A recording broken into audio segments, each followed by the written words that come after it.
Okay, so false alarm on the not being able to do the live stream. I just finished up taking care of my outdoor hose bib or hose connection. Yeah, I warmed up enough so I could defrost it quickly. So that's a relief. I don't know. I don't think. See, it did freeze solid, but I don't think it damaged the pipes or anything. I think it might have damaged the hose. I still had the hose connected. I thought I had disconnected that last month, and I hadn't even checked it. Yeah. So, we left off where I was going to finish this. Let's see. There's nobody. There's a couple people watching. Hey, Jim is here.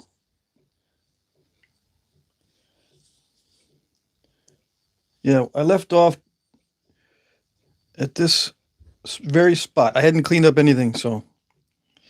Hey, JF Baird is here. Now, I'm going to try to finish this and then probably start another one, another obsidian point. Okay, so I don't know if you saw the update, but I was going to postpone the live stream today because of the weather, but the weather warmed up very quickly. It's gonna go into a deep freeze in a couple days again. But I think I'm ready for that. Yeah, Sal, yep. False alarm on the postponing of the live stream. I got the hose bib weatherized or winterized. They warmed up today, enough to thaw it out partially, and then I got the rest of it thawed out. Poliolit is here. Melvin's here. Where do I buy my tools from? I don't buy all my tools. I make some of my tools, but as far as boppers go, I'll tell you what I do buy. The boppers are from Flintknappingsupplies.com. Flintknappingsupplies.com.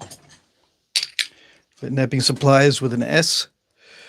I buy these things, these indirect percussion rods. They're just copper rods in 2 different sizes from eBay. And I buy this plastic mallet from eBay. This is 1 1¼ inch diameter UHMW plastic or ultra high molecular weight plastic. Okay. I cut it to about 9 inches. It weighs 6 ounces. These are 5/16 inch copper. This is 3/8 inch copper. The 5/16 is very expensive. The 3/8 is not so expensive, but it is all of this stuff. All this copper is more expensive than steel, and you can use steel the same way I'm using copper. Okay. I use files. Like I was just using this. I buy these at Harbor Freight. They come in a set. These are diamond files. They're for metals and anything except wood. Although I think you probably can use it on wood. Is the plastic strong enough to actually knap with it? No, you can't knap with this. You can try. It does remove flakes sometimes. Like I can actually remove delicate areas with the plastic. It eats the plastic for lunch. But yeah, you can knap with it with very delicate materials like obsidian and glass. But like I said, it's going to eat this for lunch. You can already see where it's dug in just with those few hits.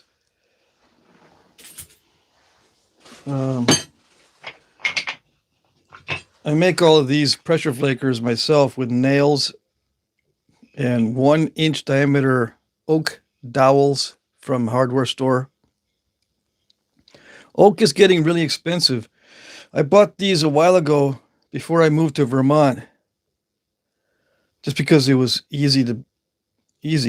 But now that I'm in Vermont, I can get, sticks like this, usually maple, just limbs or whatever wood from the forest.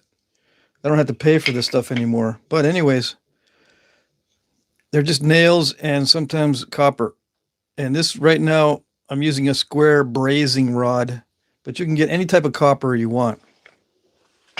I have videos on my tools. You just type in Jack Crafty tools, and you'll get a more in-depth explanation. This one I didn't buy. I did not buy this, but it's part of a grinding wheel. It was a gift. Okay, a lot of my tools are gifts as well. Like these, the knapping pads. I get these from Mike Tufts, Tufts, Tufts, and he's in the chat sometimes. He also has a YouTube channel. Okay, I did not make these. These were made by Mike Tufts, and they're walnut wood with some kind of rubber on top. Okay, and everything else I get from hardware stores. There's also a specialized tool called a Nacho-matic from Ted Snyder. Ted Snyder, his last name Snider. And I think he has a YouTube channel also, but I don't think it's called Ted Snyder. Anyways, I can give you a more in-depth explanation if you ask me again in the comment section when the live stream is over. Let's see, what did I miss as far as comments and questions before I start? I won't be able to look at the chat once I start.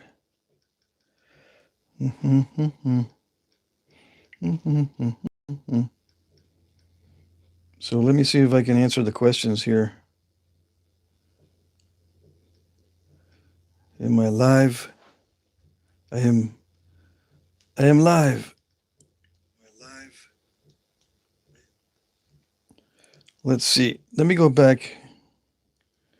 I do some knapping as well, but the only tools I use is a hammer.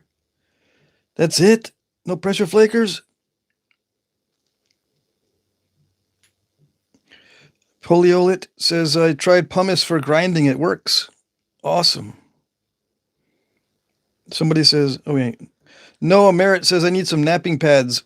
Yeah, Mike Tufts sells knapping pads.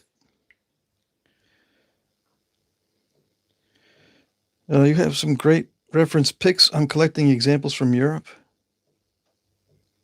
Hey, TJ in Seoul. Where do you get the obsidian stone? This was a gift from Alan, I think, or Jim. I can't remember who sends me these things. Anyway, most of my obsidian that I'm using on videos are gifts so that I can knap them on video. But you can buy obsidian from people on Facebook. Facebook is the best place to buy rocks and obsidian. You'll have to look it up. Let's see.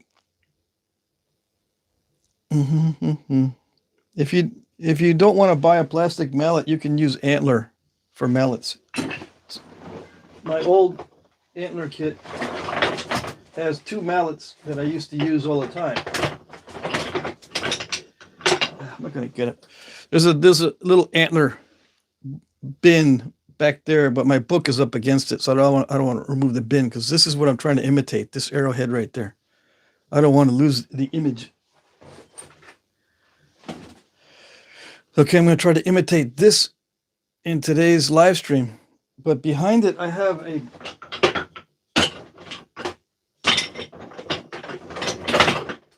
bin of old tools. I can't find my old mallets within 5 seconds in there. Anyway, you can use antler instead of this. And of course, I have a video or two on tools that are nothing but bone, antler, and wood and that kind of stuff. You can look that up too. And, you can answer, you can answer these questions in the chat. If someone asks, where do I buy stone? Somebody jump on that and say, hey, I've got some. I got something to sell. Jump on it. Yeah, same with Noah. He needs pads. Someone jump on that. I don't sell tools. All I do is Whatever I sell is always in the auction. Charles says, I'm back from sunny Virginia, not happy. Pittsburgh, Pennsylvania is now cold. Yeah. Styley Designs is here. Melvin's here. How's it going? I get a bunch of new guys. And I got guys I haven't seen in a while. On Wednesdays, it's different because most people, I guess, can watch the stream on Wednesdays from 2 to 4 p.m. Eastern. Hey, Bushy's here. Can you show the book's cover? I'm interested. Oh, yeah. I've shown it many times, but I'll show it every time that someone asks. Overstreet Identification and Price Guide to Indian Arrowheads. And buy a used one or something. This book comes in various editions. This is the 13th edition. The 12th edition is good and it's widely available. The latest I think is a 15th edition. Don't buy the brand newest one unless you've got money, right? You can usually pick these up used for $30 or less. Brand new, they might be up to $45 or $48, brand new.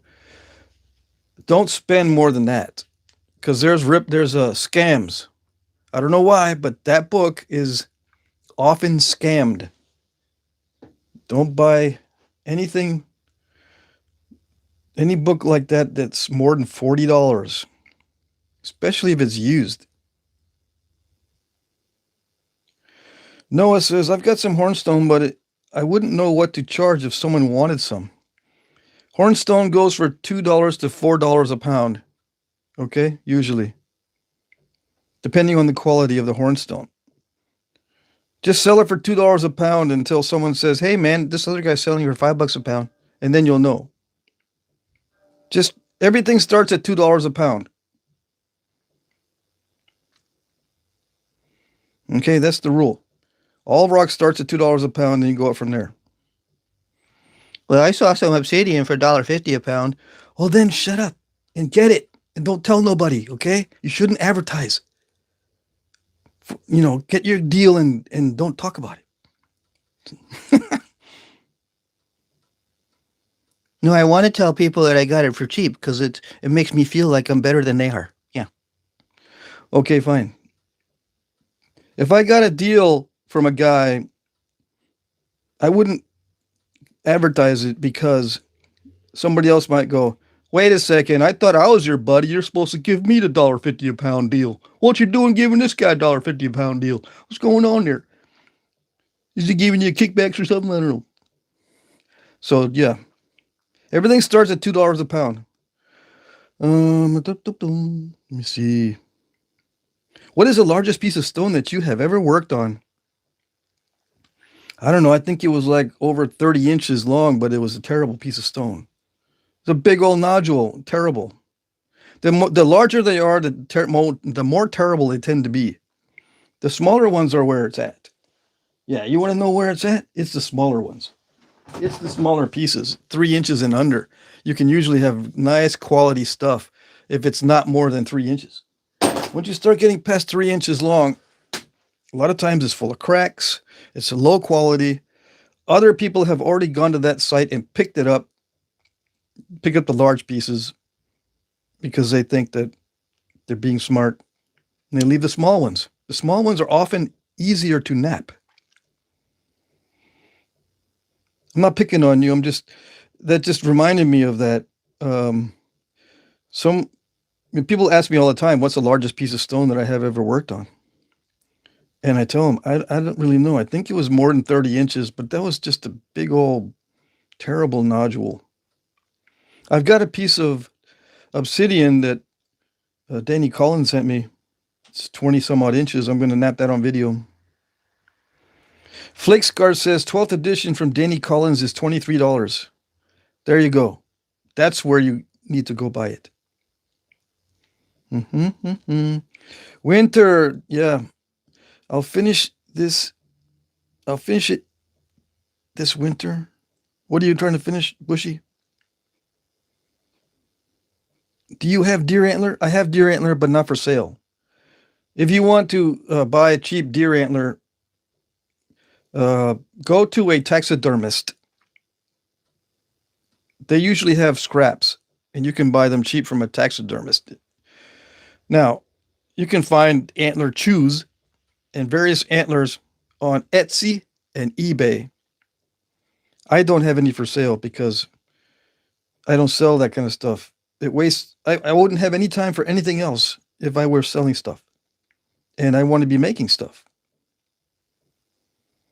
Mm-hmm. Do you think that it's possible to make a short sword out of flint? Yeah, it depends on how short. For display, you can make it 16 inches long. As long as you get a big chunk of whatever. Usually the obsidian is the easiest to get in big chunks. Yeah, but it's up to you. You can make a Aztec macahuitl. Look up the Aztec weapons, and then you can make a sword that's longer than, say, 16 inches or so. Yeah, sneaky live stream again, Clint says. Chuck says, hey, Jack, I found a 36 by 5/16 inch copper rod for $28. I got 2 tools out of it. Sweet! I think the last time I bought 5/16 copper rod, it cost me $30 for a 2-foot piece. So you got a good deal on that one. Let's see. Antlers go, go to a flea market or yard sales. That's true. Yeah. I have tons of whitetail antlers if anyone wants to trade for anything. There you go. Awesome. Have you ever tried to make a Viking dagger? Well, there's no Viking daggers made of stone, but there's Danish daggers made of stone, and the answer is yes. Just type in Jack Crafty Danish dagger. I think I have my Type 1 Danish dagger on video that I made. Fallen Skater, what's that? All right, we got lots of people. I'm going to start napping here. There's lots of questions, though.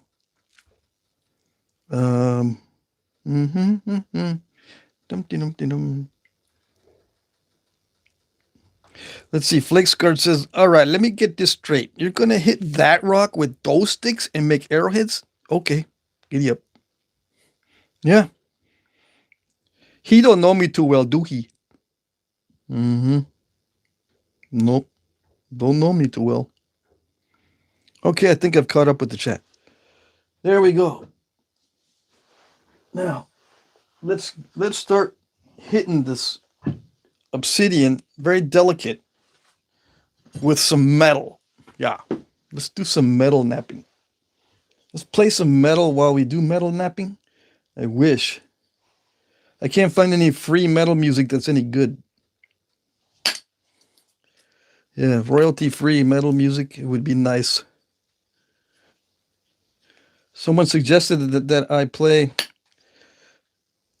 music from Prairie Ghost Ken. Right? I could probably do that. Yeah. I could probably do that.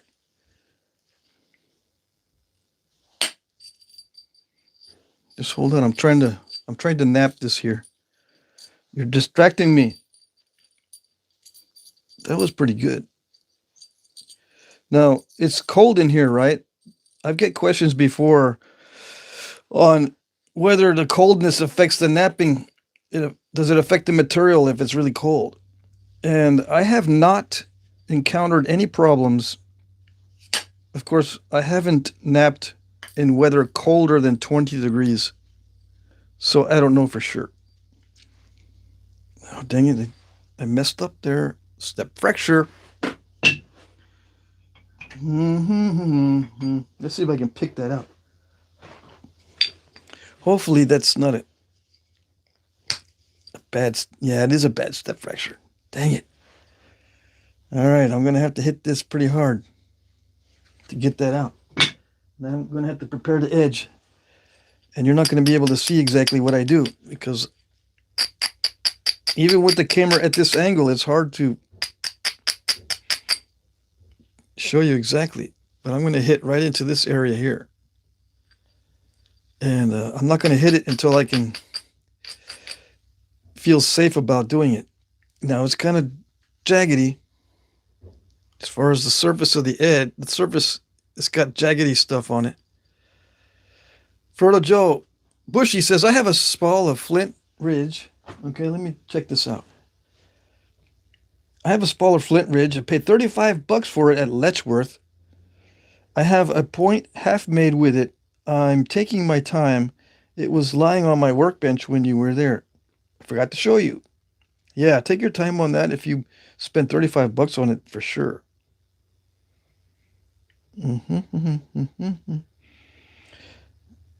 Keenan says, I appreciate your work. Thank you, thank you. The stitching on the handles of those Danish daggers is wild. Yeah, it's a specialized skill.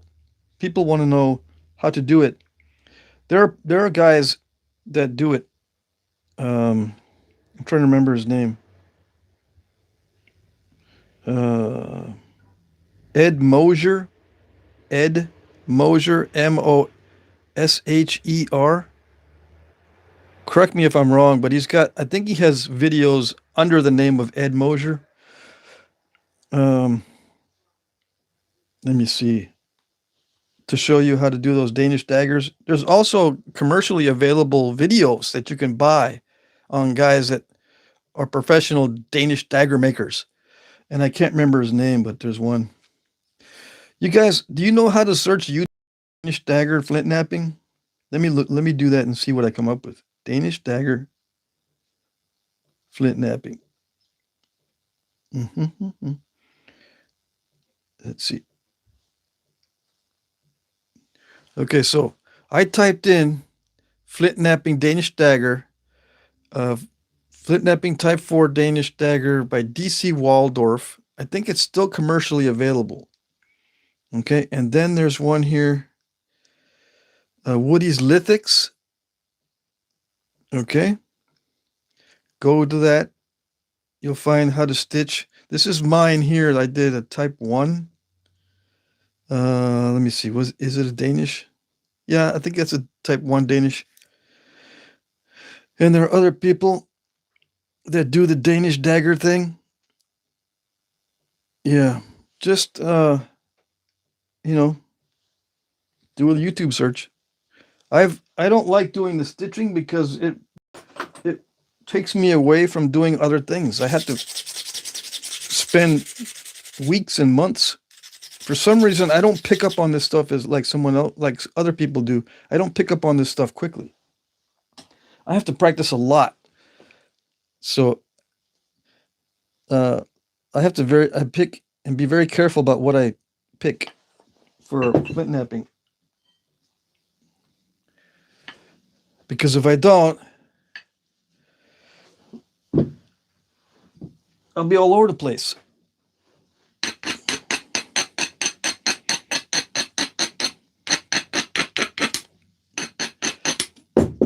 Yeah, I don't do specialized knapping. I don't do flint. I don't do the Danish daggers. I don't do Folsoms. I don't do Cumberlands. I don't do parallel flaking.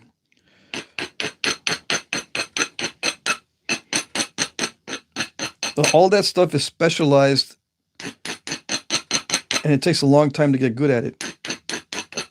And the guys that did it in the past, that was the only thing that they did their whole lives. So to get as good as they do, or as good as they were, I would need to spend, 10 years on each type of knapping.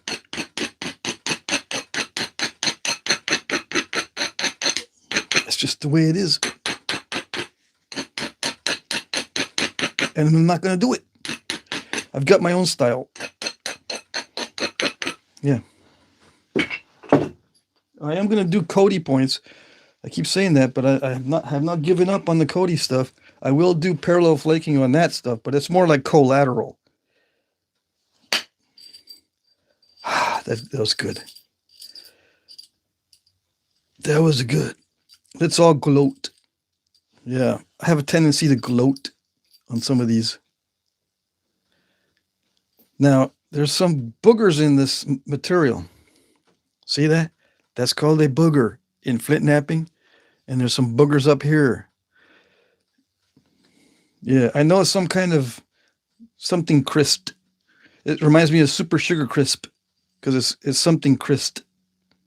There's a special name that geologists have for these things, these little inclusions. And it's blah, blah, blah, crisp.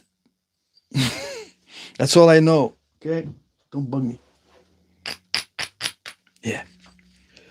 Leave me alone to be ignorant in my own ignorance.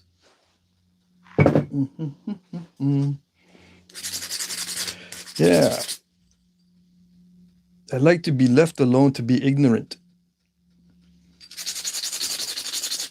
Ignorance is bliss. You didn't know? These days?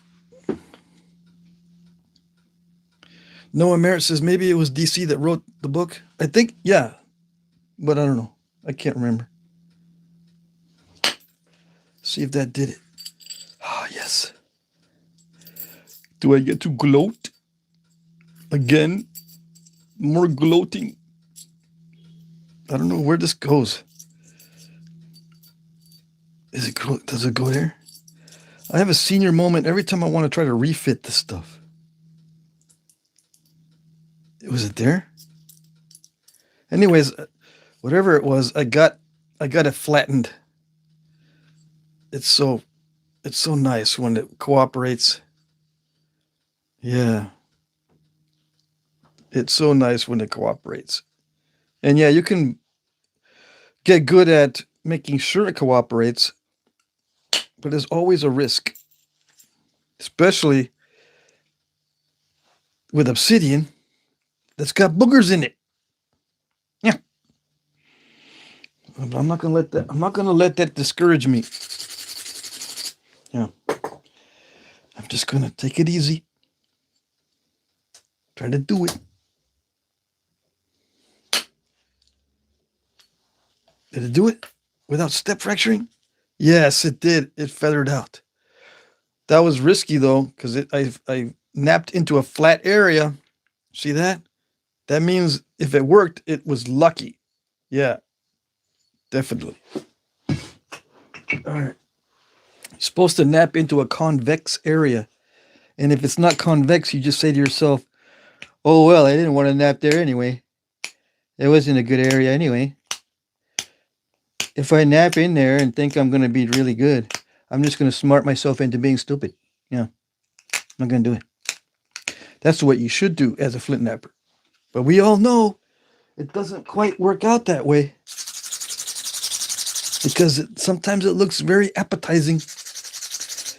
But don't smart yourself into being stupid. I tell my kids that all the time. Yeah, you give me all these excuses to why you did it, but you just smarted yourself into being stupid, didn't ya? Yeah. They hate it when I do that, when I say that. Ah, that was good.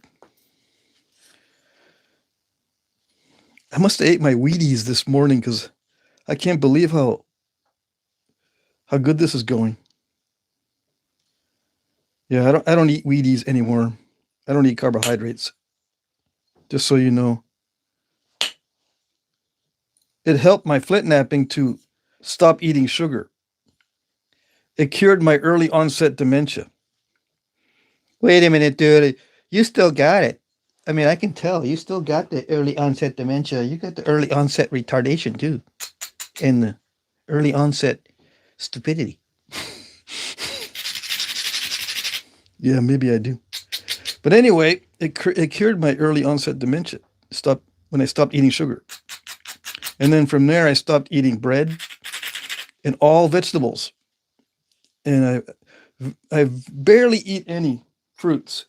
And right now, I'm eating the pumpkins that I grew over the summer. I froze them. Froze the pieces. So I'll eat stuff like that. But it's not like the major part of my diet. My major part of my diet is meat, eggs, sometimes dairy, and spices, and coffee. Once in a while. I found out that I can drink dark roast coffee because it's roasted And roasting removes a lot of the acid, or it removes something that was irritating me. I couldn't handle coffee anymore until I started experimenting with the very, very dark roast coffee. It has to be the darkest roast that I can find. And then now I am a happy camper again. Okay, so I thinned this down enough. White House ruler says, where did you learn to do this? This behind the knee style is my technique that I invented. So this is self-taught, this particular technique. Everything else I learned on the internet and when I went to Knappings. Yeah, I do a lot of stuff that I learned at Knappings. I have some quirky things that I do that are different from other people. And when I explain my napping, I explain it as opportunistic. Before I started napping, I was watching Flintknapping videos. Most of the guys were doing what I call contrived Flintknapping, where they would prepare everything carefully for each strike or each pressure flake. They wouldn't be opportunistic. Some of them were. Some Flintknappers were. On occasion, they were opportunistic. I am completely opportunistic until the very end of my napping. At the final stages, I am more contrived, which means I will carefully prepare the edges, and I'll carefully prepare the surfaces. I'll carefully prepare the tools. Everything will be carefully prepared before I actually remove a flake. That's contrived. And I'll try to get a flake in a specific zone or specific area to look a specific way. Okay? At the very ending stages. But most of my napping, like 90%, because 10% is the ending stage, 90% is opportunistic. Okay, so not only do I have my own method to use tools and one of my own invented methods, I also nap differently than most nappers used to nap. Now there's a lot of opportunistic nappers, but when I started napping, there wasn't very many opportunistic nappers that liked this bold, big flakes with opportunism. Okay? They didn't nap opportunistically. And I don't use boppers very often for this stage. I use indirect percussion for this stage. There's guys, if you watch Jake from Gulf Coast Napping, he'll use boppers to get them this thin. Okay? And that's what I saw when I first started napping. Bopper experts. I could never get good with the bopper, and I still can't. I've been doing this for 15 years, and I still can't get good with the bopper. Not to do this. And I've tried, believe me, because it's faster, it's simpler. But somehow my brain says, no, the bopper is not good. I don't understand it. So I gotta work with what I got. I gotta make doo-doo with what I got. All right, let's see. Where am I in the... Where am I live so I can look at the chat? Let's see some arrows you made. Oh, you want to see arrows that I made? Don't get me started. Do I have them here? No, I put them in storage. You can type in Jack Crafty arrows and you can see some of the arrows I made. In fact, let me show you. Don't mind if I do. Yeah. Let's see. If you have two phones, put them to use, dude. And, you'll watch me on one phone and you'll look up Jack Crafty arrows on the other phone. So we can both be looking at this. All right. Making river cane arrows. All right. That's one of my videos. Cold straightening green arrow shafts viburnum. I made that a year ago. So that's recent. This other one was made, I don't know, 10 years ago. You can kind of see where Let's see. Where are the arrowhead stuff? You can see the arrowheads there attached to the foreshafts and various things. Okay. Um, let me see. What else? Oh yeah, I've hafted arrowheads to foreshafts. What else have I done? It's amazing what a search can do. Oh yeah, I've made Eastern Woodlands arrows. Okay, this one is a stone and this one's bone. And these are reproductions of woodland arrows. This was 9 years ago. I've been doing this a long time. Yeah. And yeah, this is another one of my videos. These are some slate arrowheads. I did not haft them, I don't think. And yada, yada, yada. There's more. That's a better view of the Eastern Woodlands arrows that I made. Hickory arrows finish up. And I number all my videos. This one's 556. Okay, so just do a search. I have over 2,000 videos. And if you didn't know that, that means you've been living under rocks. Yeah, you've been in the echo chamber. I've been doing this a long time. Okay, let me see.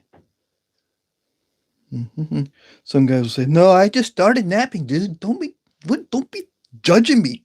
Okay, I won't judge you. Have you hunted with them? Yeah, I've tried hunting with the with stone-tipped arrows, but I never shot anything with them. Why? Well, I can't say that. I shot fish. I had 1 year where I was shooting carp, and I shot them with everything, but I ended up just shooting them with steel points. You gotta keep making lots of stone points. You can't just shoot them and then reuse them. Maybe once or twice. It's not like a steel point where you can shoot 20 fish with it. You shoot a fish with a stone point, and chances are, because it fights so much, that your arrowhead's all mangled, and you've got to make another one. Sorry for flailing in front of the camera. But those carp fight. Yes, they do. Hey, Jim Cooper says, "Hey, Patrick, you're on TV. Congratulations." Thank you, thank you. What TV am I on? Am I on a TV show? That would be awesome. I need to see some kickback, though. It would only be awesome because it would increase my income. Otherwise, why do I need to be on TV? I'm kidding, yes. Let's see. Ben Green says, "Always humbling to see someone so good at something talk about other people and how there are techniques that he hasn't mastered." Oh, yeah, there's lots of stuff I have not mastered. Let me see. Do you make bows too? Yeah, I make bows too. Believe it or not, I can actually make bows. Yeah. Do I have bows? I don't put my bows on my YouTube channel because I have a weird way of doing bows. Just like I have weird ways of doing flint knapping, I have weird ways of doing bows. So I would have to keep explaining myself over and over and over again. I have weird ways of tuning my arrows too. So there's that. I just don't want to have the conversations, but I'm going to start doing it on video. I've been getting more bow staves. Some of these guys in the chat have sent me bow staves. I'm going to be doing bows. Oh, yes. But don't be surprised that I'm going to get lots of comments on saying, "Wait a second. Wait a second. That's so weird. Dude, no, it's not how you do it. I mean, you got to do it right." Yeah, well, I'll show you when I start shooting targets and stuff.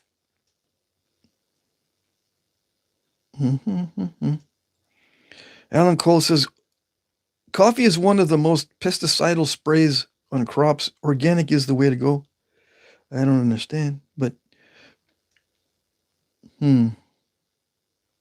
organic coffee or organic crops is the way to go. Yeah, avoid sugar. If you want to eat like your ancestors, there's a funny thing, right? People want to make these things like their ancestors, whether they're European or Native American or wherever you're from. Your ancestors, while making these, did not eat your diet that we have now. Standard American diet or standard European diet. That's not what the ancestors ate while making these. And it makes a difference. Brain fog is a thing. And brain fog is caused by sugar, for one. But there's also a lot of things within the modern diets and the modern foods that can cause brain fog. If you have brain fog, you're not going to be able to nap well, believe it or not. Believe it or not. So back in the day, even though they had a lot of things working against them, like shivering to death in winter, etc., they ate stuff that didn't make them sick. Yeah, at least they had that. At least they were eating stuff that didn't make them sick.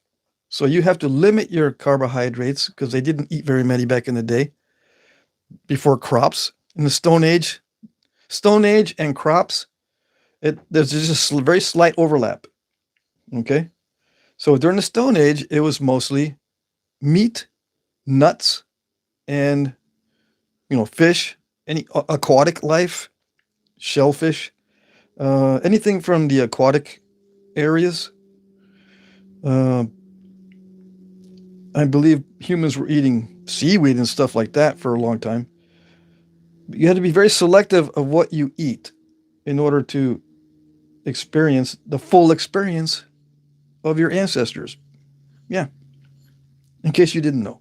All right. That's one benefit of doing research on that stuff. You actually figure out what you're actually supposed to be eating. Not what the modern culture tells you. Okay.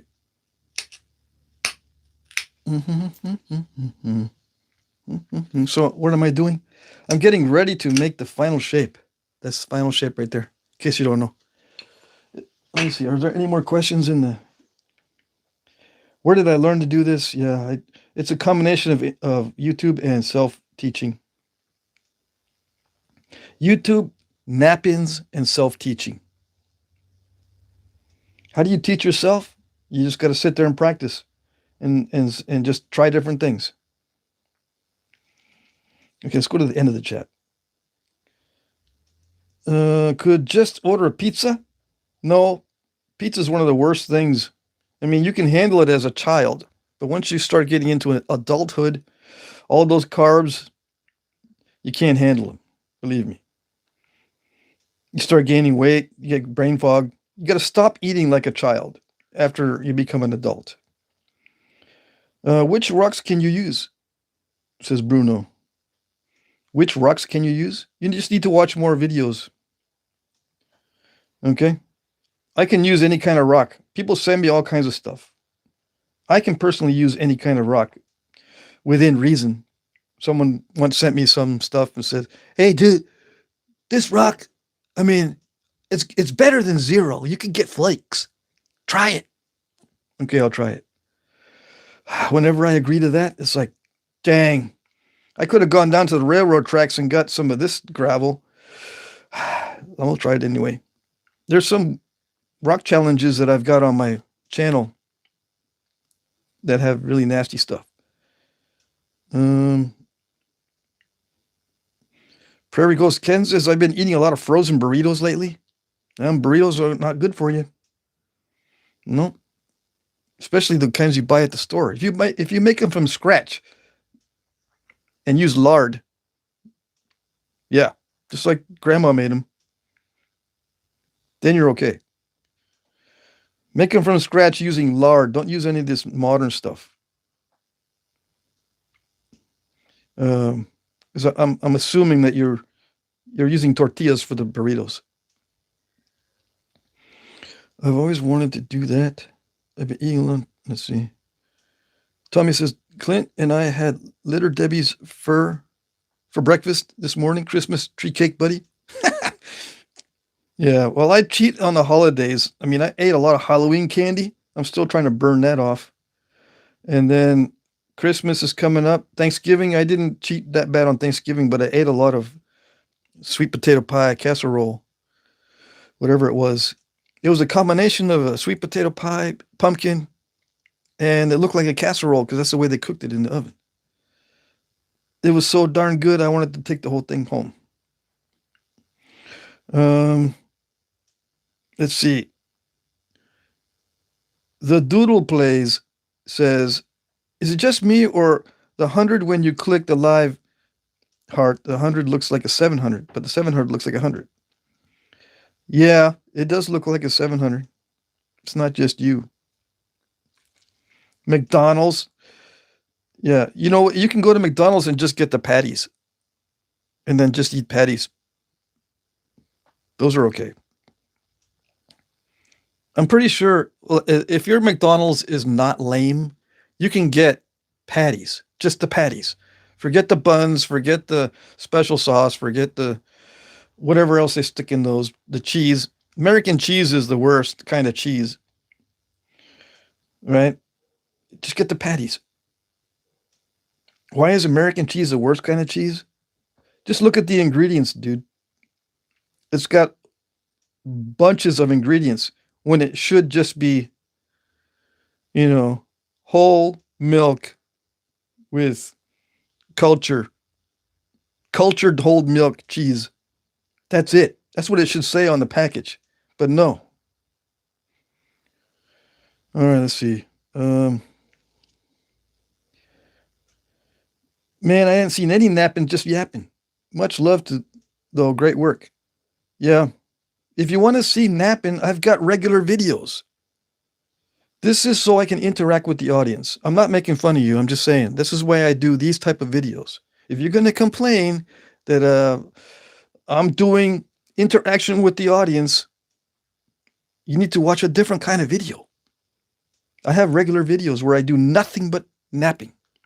And sometimes I don't even talk. Yeah, I've got no talk videos, which is a big relief to some people. And I get it. Let's see. Like the secret thin pad technique that I cheat with? What's the secret thin pad technique?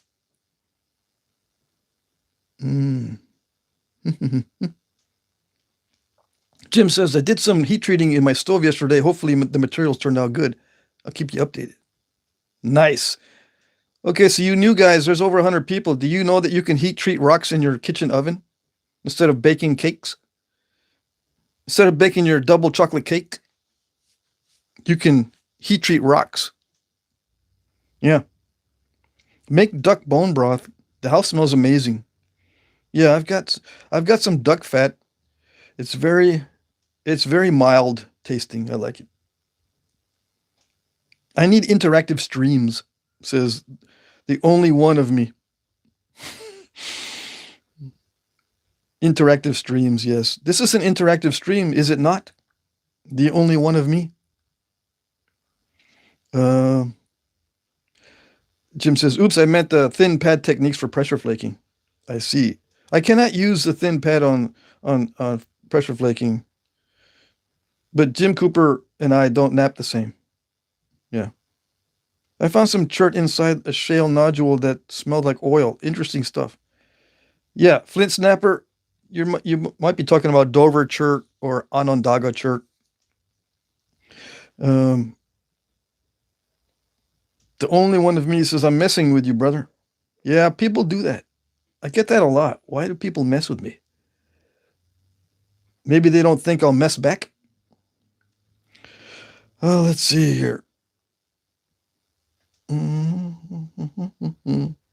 got to give to receive, says Ed. Ed is here. Ed is in the house. All right, so I'm kind of being cautious about this. I'm not really doing a lot of napping. I think that's it. I'm trying to decide whether I should thin it down more. And I'm thinking, nope, this is thin enough. Yeah, I'm just going to pick on it or pick at it until I get the edge where I want it. Yeah, make the edge nice and straight. I will be selling this one in the auction when it's finished if I don't break it. I need to make sure there's no cracks on the edges, so I'm just gonna go around and make a couple of passes. Remove any nasty spots that might be cracked or smashed or whatever. Yeah, so this, it's kind of boring to watch pressure flaking unless that's what you want to see, right? Very few people actually sit around and watch pressure flaking, because pressure flaking is pretty much a no-brainer for most guys. Everyone can do pressure flaking to a degree. It's just the percussion work that seems to be baffling to many people. Or the percussion work actually smashes their efforts and their dreams and their hopes and their desires. Yeah. Percussion is nasty stuff. I got to put 2 gloves on because I always get flakes in between the tool and my hand, and I just fished out a long sliver of glass out of my knuckle. It was stuck in there for years. I finally got it pulled out of there. And with obsidian, it was a piece of obsidian. Obsidian, it leaves a nice clean cut. As long as you put iodine and disinfect it well, it heals well. Yeah, I think there's many reasons why the Native Americans always used obsidian when they had the chance. And one of them is, at least the cuts are clean, and as long as you keep them disinfected, they heal fast. Another reason I think that, I was talking about small little obsidian arrowheads. I think that many times they would make the small ones because they just wanted to use up all the flakes, because they were so valuable that they would just make small little bitty arrowheads sometimes, because the obsidian was so valuable, because it cuts so well if you sharpen properly. One of the hardest things, this is a side note, one of the hardest things to do actually is to sharpen the obsidian properly. You usually have crushed edges, but even with crushed edges, it's still very sharp. So it was valuable for its sharpness, and it was also valuable for its ease of knapping. And the fact that when it cuts cleanly, and it's probably going to heal well as long as you keep it disinfected. How do you keep it disinfected? There are many different plants that have antimicrobial properties. Yeah. I don't want to get into that on this channel. But yeah, plants have developed natural defenses against pathogens, and you can use that. Just don't eat them, because a lot of those plant defenses are toxins for humans, and it might not kill you right away, but over time, it'll weaken you. And that old saying that whatever doesn't kill you makes you stronger is false when it comes to eating. It might be applicable in some things, but if you eat a plant and it doesn't kill you right away, it doesn't mean it's not going to kill you. And it also does not mean it's going to make you stronger. Just ask the guys with kidney stones. Ask them what contributed to their kidney stones. The doctor's going to tell you, and science will tell you, this is what you're eating. What are you eating? A lot of oxalates. And where do oxalates come from? They come from green leafy vegetables and stuff like that. They come from vegetables. So eat your vegetables and get kidney stones. That way the kidney doctor can make some money. Yes, yes.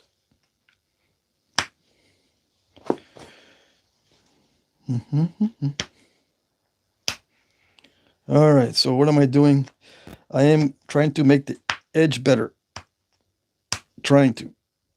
Using pressure flaking. Strategic, opportunistic flaking. Still, at this point, just opportunistic. Wherever I can see a spot that looks like I can thin it down a little bit or straighten it, I will take a flake at random. This is all random stuff. Most of my flaking is random. I do occasionally do the parallel flaking. I just don't like it. It drives me up the wall. Why? It's tedious. If I wanted to do tedious things, I would just, work on an assembly line. Just get a job working at an assembly line if I want to do tedious things. Yeah, pays well. I've worked assembly line stuff before.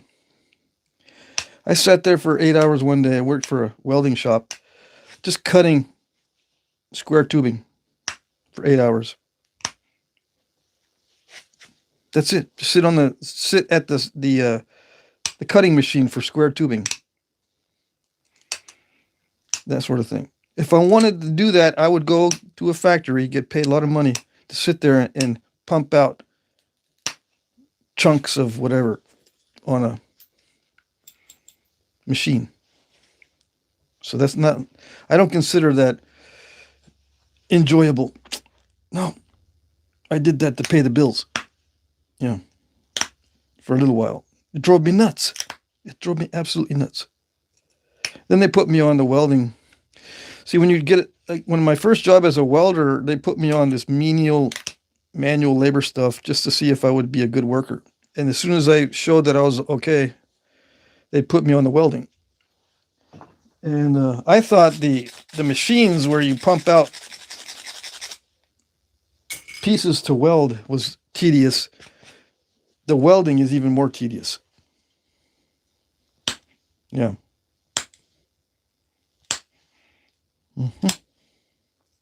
So they put me on stick welding, a bunch of hooks onto. It was a insulated. What do you call it? Shipping container. They had me welding hooks to fasten insulation onto a shipping container. I guess these shipping containers were refrigerated or something. Anyway, I sat there for 2 days welding nothing but hooks with a stick welder as an example of tedious work that paid well. It drove me absolutely insane. Yeah. But some guys like it. So they'll sit there and they'll pressure flake all day and they'll go, man, that was so satisfying. Look at all those flakes all in a row. And I made lots of knives today. Same old knives. I mean, all the knives are the same old. All the blades, pre-cut. I bought the slabs, pre-cut, and I just flaked them with the same old flakes over and over and over, day after day. I spent 5 days making 10 knives a day. Same flakes, same shape slabs. It was wonderful. Oh, yes. That would drive me insane after 1 day. Yeah. Okay.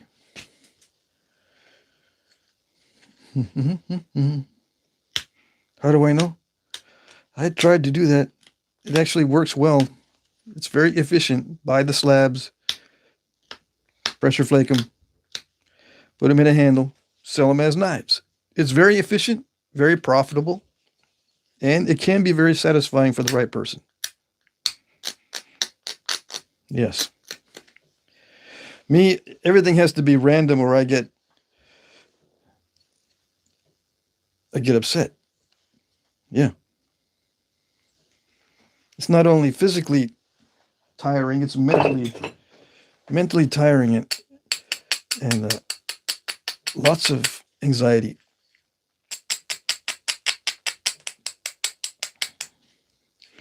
I'm flipping it to see if it's got symmetry. The new word for the month is fliplexia. For some reason, I can't judge the symmetry just by looking at it. I've got to flip it, and it'll show me where I'm not symmetrical. But I had to flip it because I have fliplexia. Yeah.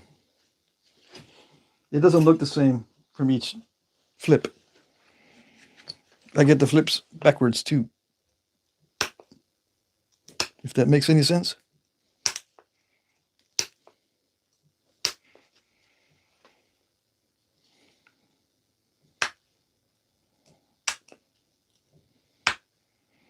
Yeah, so you know, I'll put a center notch, for example, I'll put a center notch in there, and I'll think to myself, okay, last time I put a center notch, I was a little bit too far in one certain direction. So let's compensate for that. And I put the notch in, I flip it over, and it's the opposite of what I wanted to do. So now it's even more off center. Yeah. Fliplexia.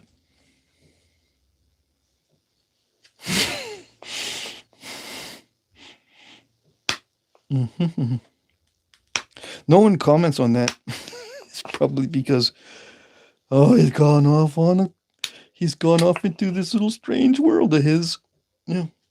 No, I'm not going to comment on that. No, just going to let it be. I'm just going to leave it right there. Yep. Someone said that I was not weird. I was just strange. I would like to know the difference. What is the difference between being strange and being weird? Because I'm calling myself weird, but maybe that means something else these days. Yeah. I don't know. I haven't been on Reddit in years, so I'm not up with the lingo. Yeah. I used to get on Reddit until I couldn't stand it anymore. It just got flooded with people who I call denizens. All they do is just live on the internet all day, from the time they wake up until the time they go to sleep. They're on the internet all day. You know, and they had their significant other or their mother or somebody bring them a hot pocket every once in a while. Yep, you've seen that meme? They're sitting on the internet eating hot pockets. That'll cause brain fog. So not only are you polluting yourself by what other people are saying on the internet, these people all have brain fog from sitting in front of the computer eating hot pockets all day. So they're not, these conversations, you look at the conversations and you're like, okay, I'm seeing what's being written, but are these actually serious about what they're saying? Is it seriously? That's where they got seriously. I go on the internet, and if I look at forums or something,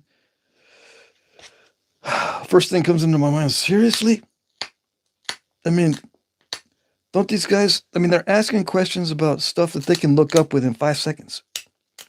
And we have information at our fingertips, and yet they're asking questions that they could find in 5 seconds.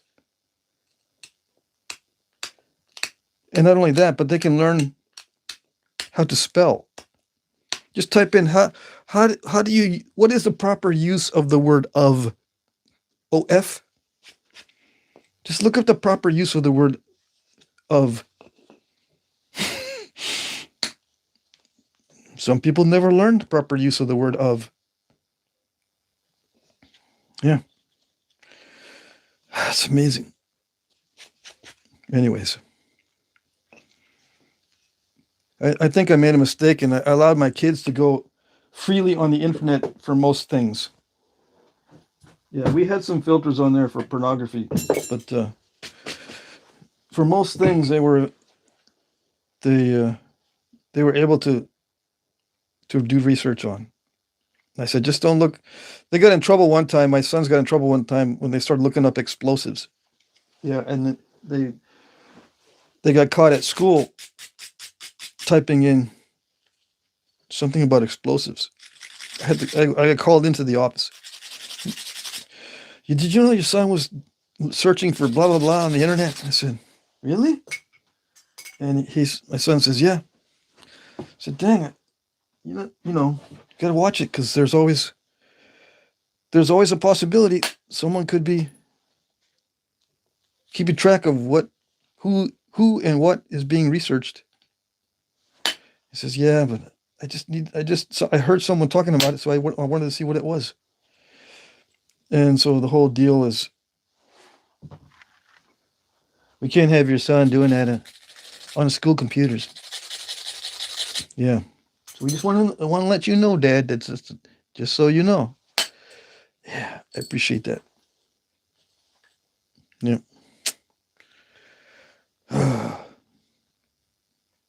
It's okay. I messed that up. I wiped out that corner. Dang it. I'm trying to be smart. I smarted myself into being stupid. I tried to thin it down more.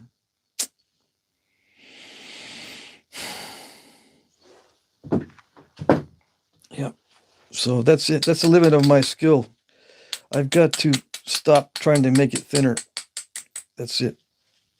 And let's just go for putting in the barbs in the stem.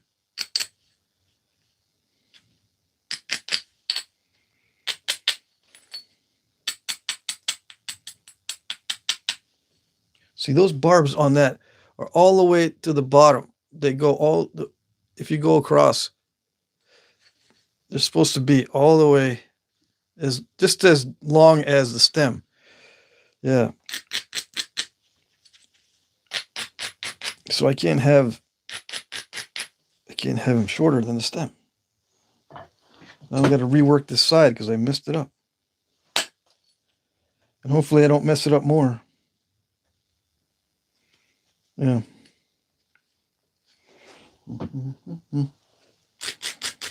See, let me take a little break here because it's starting to get on my nerves. What do we got in here?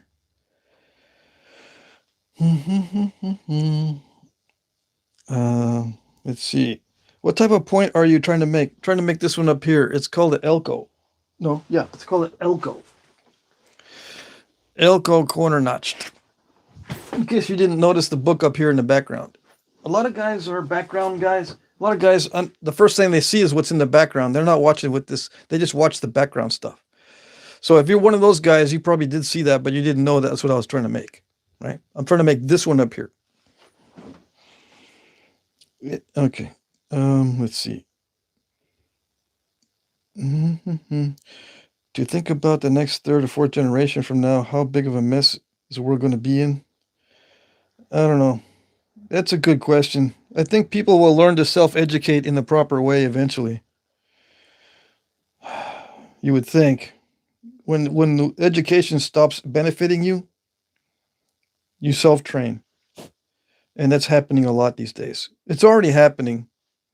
Everyone's already self-training themselves when they find out that a college degree is worthless. Salamandra's here. You never know. The boys with nails and pantyhose might make amazing points. Yeah, I didn't say they didn't.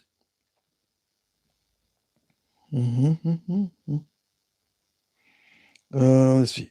Oh, you guys are talking to each other. Yeah, Noah says I've been on the internet for 2 hours. I better get a hot pocket started. Yep. Get some taquitos from the freezer. Some hot pockets. Let's see. That's why nowadays most young men can't even change a tire. You're too busy on the internet and social media. They don't take a break to live life. Yeah, but that's been true for a long time, actually. Even when I'm 62 years old. When I was growing up, not all the guys knew how to change a tire. Yeah. It was only the guys that had a car. I would drive my friends around. I had the car, so I knew how to change the tires because I had the car. How did I get the car? I don't know. I guess I was lucky. Yeah. It wasn't a good car. My mom was a single mom. My mom and dad got divorced when I was 5. But she let me drive the car and she gave me her old car. Instead of trading it in, she just gave it to me. And it was a rust bucket. But I could drive it and I could change the tires and I could look under the hood and see if I needed to maintain something. I also took as many shop classes as I could in high school. I don't know if they still have shop classes. That's one thing that you might not have these days. I don't know. My sons took band instead of shop. I'm pretty sure they had some kind of shop classes.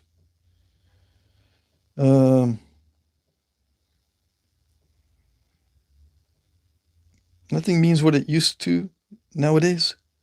Yeah, all the terminology has been messed with. Henry says, what's your favorite material to work with?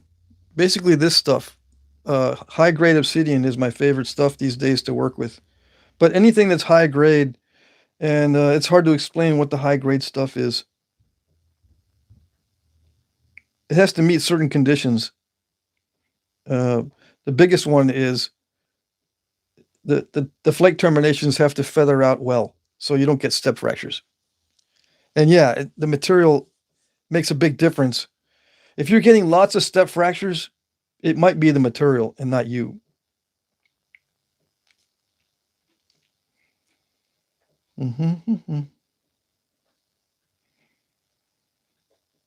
Let's see. Alan says, I can't wait to see the notching, but I have to get back to work. Take care. All right, Alan, we'll see you next time. Let's see. For those of you who don't know, this came up in the chat, looks like. Native Americans did not have beeswax before the Europeans brought over the honeybees. Not everyone knows that. And since there's 179 people watching, I bet you there's at least 10 of those guys that don't know that Native Americans did not have beeswax.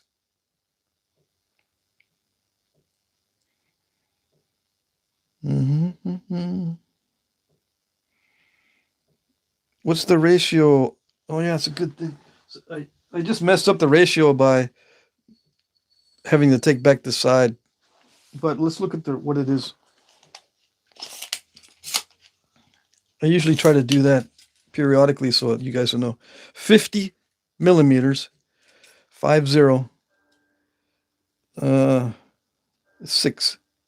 6 millimeters thick. Right? So it's at 8-1. Yeah. But it was probably 10-1 a little while ago before I wiped out that corner because I had to take some of its back. I had to waste some of it. Yeah. It's obsidian works well to if you can get used to it, it works well, and you can thin it down. Now, this is snapping halfish stuff, so as a new guy, you're looking at this and saying, hey, I'm going to get some of that so I can do exactly the same. Exactly. Well, you won't be able to do exactly if you're new. You can just, what I'm doing is I'm showing you the potential, because this has taken me 15 years to get to this level of ability. Now, it might take you 15 months. Some guys are gifted. Yeah, and it's not rare, actually. There's a lot of gifted nappers out there. It might only take you 15 months what took me 15 years. But don't expect it to be you. Don't expect it. Expect to put in a lot of practice. Yeah.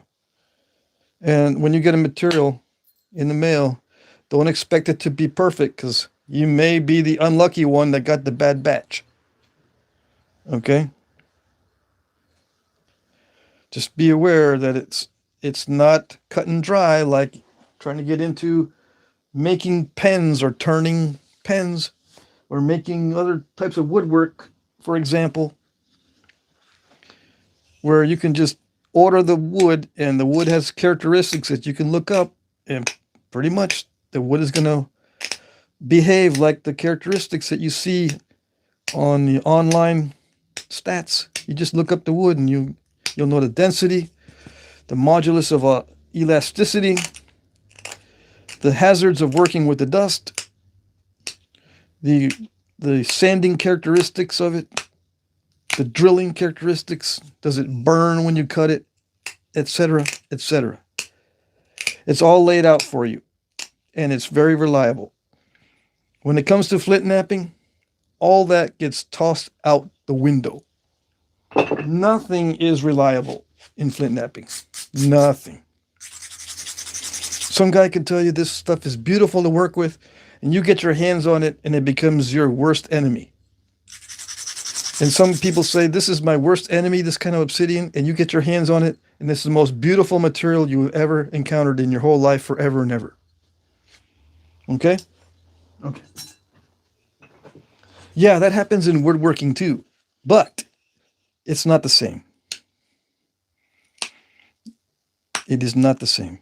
I've done a lot of woodworking. It is not the same at all. It's similar, yes. You can get stats on obsidian. You can get stats on flint and chert. And sometimes they match up, and sometimes they don't. Just like woodworking. But I guarantee that your pieces, especially when you're trying to be consistent, are not going to give you the results that you're expecting if you're going solely and mostly by the stats that are publicly available. Something's going to go wrong, and you're not going to know why, because you're thinking the stone is going to be consistent or it's going to be what they say it is. And you're going to think it's yourself. You're going to think, I'm such a loser. I can't even get, I can't even get it flat. It's got steps all over the place. I keep breaking it in half and I can't even notch it. All I can get is like almonds. Yeah, we have a lot of almond people. Okay. And that frustration can be made less if you know that a lot of times it's not you. Yeah. It's the material. Sometimes you'll get a bad batch. Yeah. And you can't tell. A lot of times, like with wood, you can tell it's a bad batch if it has like mold or dry rot or knots in it or cracks. I mean, you can tell easily with wood if it's a bad batch. If you start cutting it and it starts warping right away after you cut it, it hasn't been dried properly, you can kind of tell. But when you're working stone, one area of the stone can be beautiful and the other area not so beautiful, but it looks consistent. It looks like it's consistent all the way through. But one area will give you so much trouble, it's unbelievable, and the other area will nap nice. And you have no way of knowing that that's going to be the case just by looking at it, as an example. Okay, and it makes all the difference in your flint knapping. Let's say up here is going to be real nasty, and you start hitting real hard and then snap it right in half. And you go, I snapped it in half because I'm very bad at flint knapping. No, not necessarily. I mean, it could be, but not necessarily. It could be that you're just trying to hit through a spot that's really nasty, and yeah, you just ruin the whole thing. So if you want to know if it's you or the material, work with glass, man-made glass, even if it tortures you. Some people get extremely bored working with glass, which is fine, but you'll know if it's you or not, because glass, man-made glass, is very consistent. Oh yes. If you want to know if it's you or not, just make a few arrowheads out of glass. And if you're having the same trouble with glass as you are with the stuff that you normally nap, then yeah, it's you.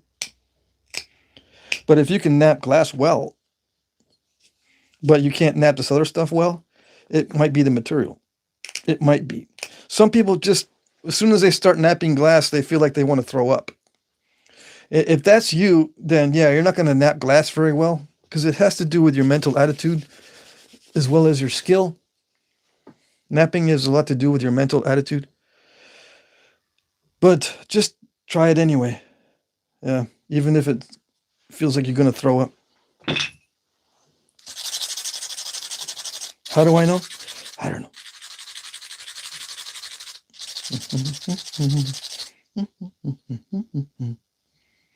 All right, so let's go for the notching. This is not going to be that difficult. It's just pressure flaking from here on in. Should I use the steel? I just made the steel one the other day. I mean, I got 2 steel flakers that I'm going to be using. I'm just wondering, since the notches are so big, I can probably use this rounded tip instead of this flat thin. I can use the rounded one for those notches. Let's see. Why steel?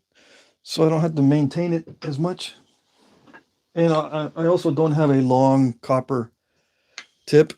This steel one I just made the other day, or I just hammered it in there the other day, and it's available. Oh, wait a second. I got this. I can just use that. I'll adjust this if it gets too short. Yeah, why didn't I think of that before? I actually do have these that you can buy online. I got one. Yeah, this one was a gift. But you can buy these online. Someone gave this to me, and for the life of me, I cannot remember. I don't know if it was Harley. Somebody gave me that. Very nice. 5/64 is the width of this tip. Diameter of the tip. All right, so here we go. We're just going to crunch these notches in. Can you see? You see what I'm doing? No, I don't want to see what you're doing. This is when I go and fluff up my pillows, get my hot chocolate, turn on an easy music, and I'll just have you in the background now, so I can listen to the flakes. Yeah. Okay, that's fine.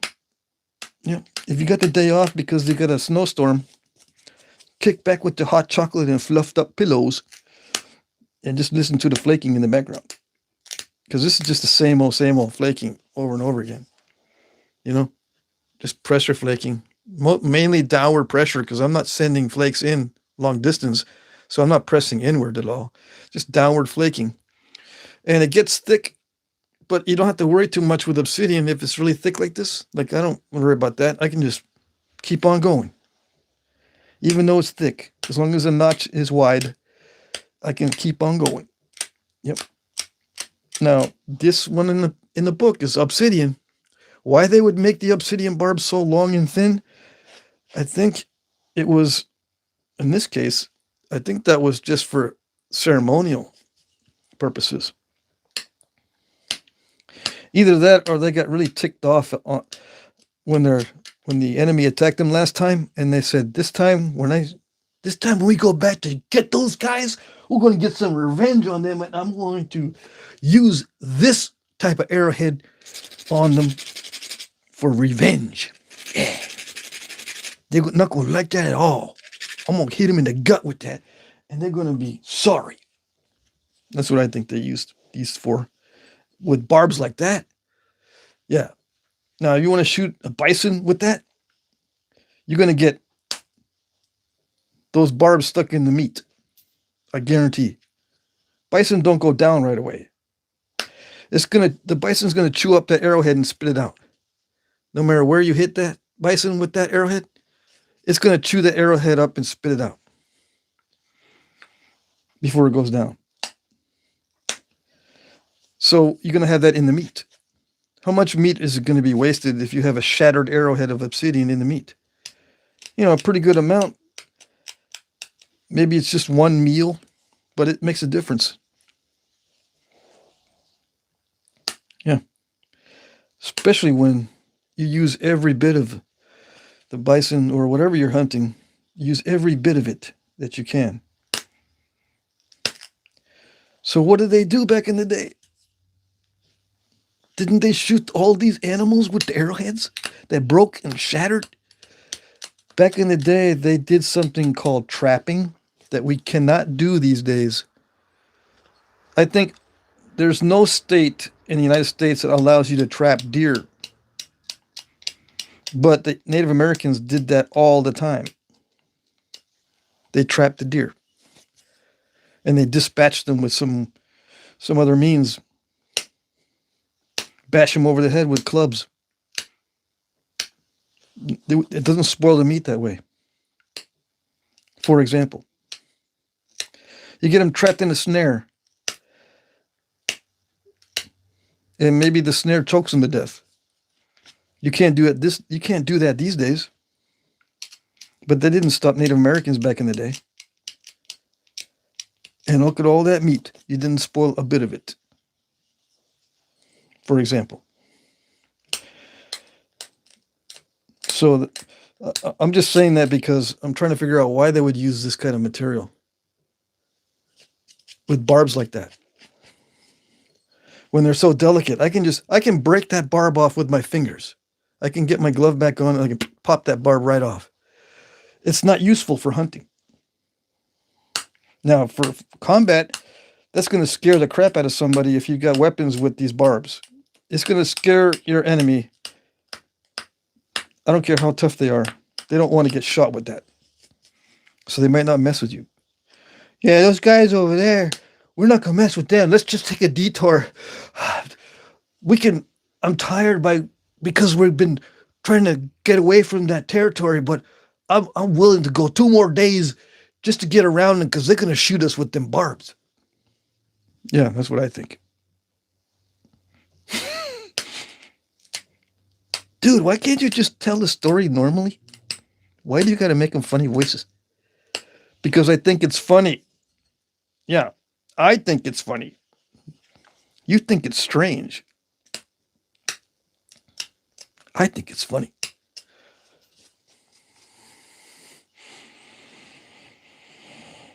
What tool is this in my hand? This is a commercial grade Flintknapping pressure flaker. You can buy these. I think they're for sale on flintknappingsupplies.com, but there's many different areas, many different sites nowadays that can sell you these. It's just a plastic handle with a set screw and a drilled hole to hold, in this case, it's a copper nail. And you can pull this copper nail out. You loosen the set screw, pull it out a little bit, and then tighten the set screw, and it adjusts. And then, it goes in about 2 inches or something, however long that nail is. And eventually it'll wear out and you just put a new nail in. And of course, you cut the top of the nail off and stick it in there. As an example, you can also use different rods. I think they sell copper rods of this diameter of 5/64, that kind of thing. I wrote that on the bottom of this so I know what to buy. Okay, as an example. All right. If I need to refill this, or go to the hardware store and bring my little calipers and make sure the nail is the right diameter. Yeah, bring your calipers to the hardware store. Make sure the calipers are well worn so it doesn't look like you've stolen. Yeah.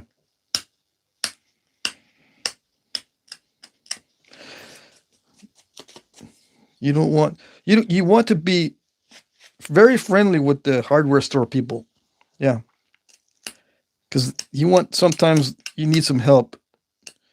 And you don't want them to say, oh, it's that guy again.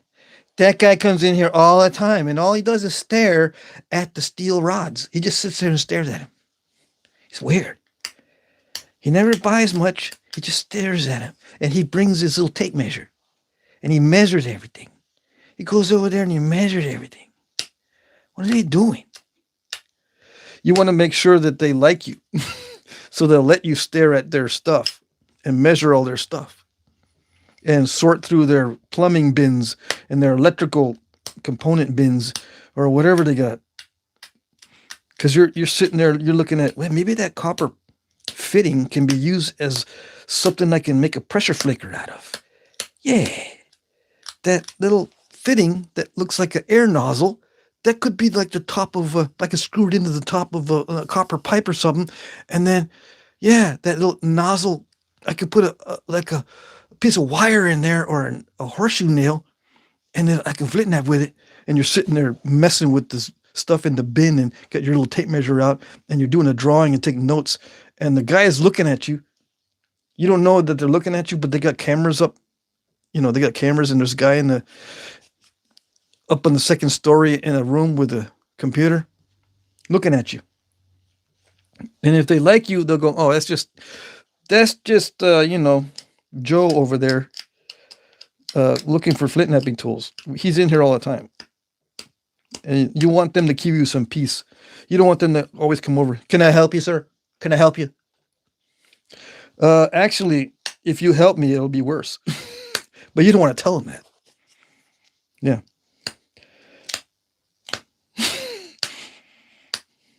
How do I know all these things? Oh, yeah. I don't know. I don't know. I don't know why that happens. I have no idea. No. Got no ideas. That too.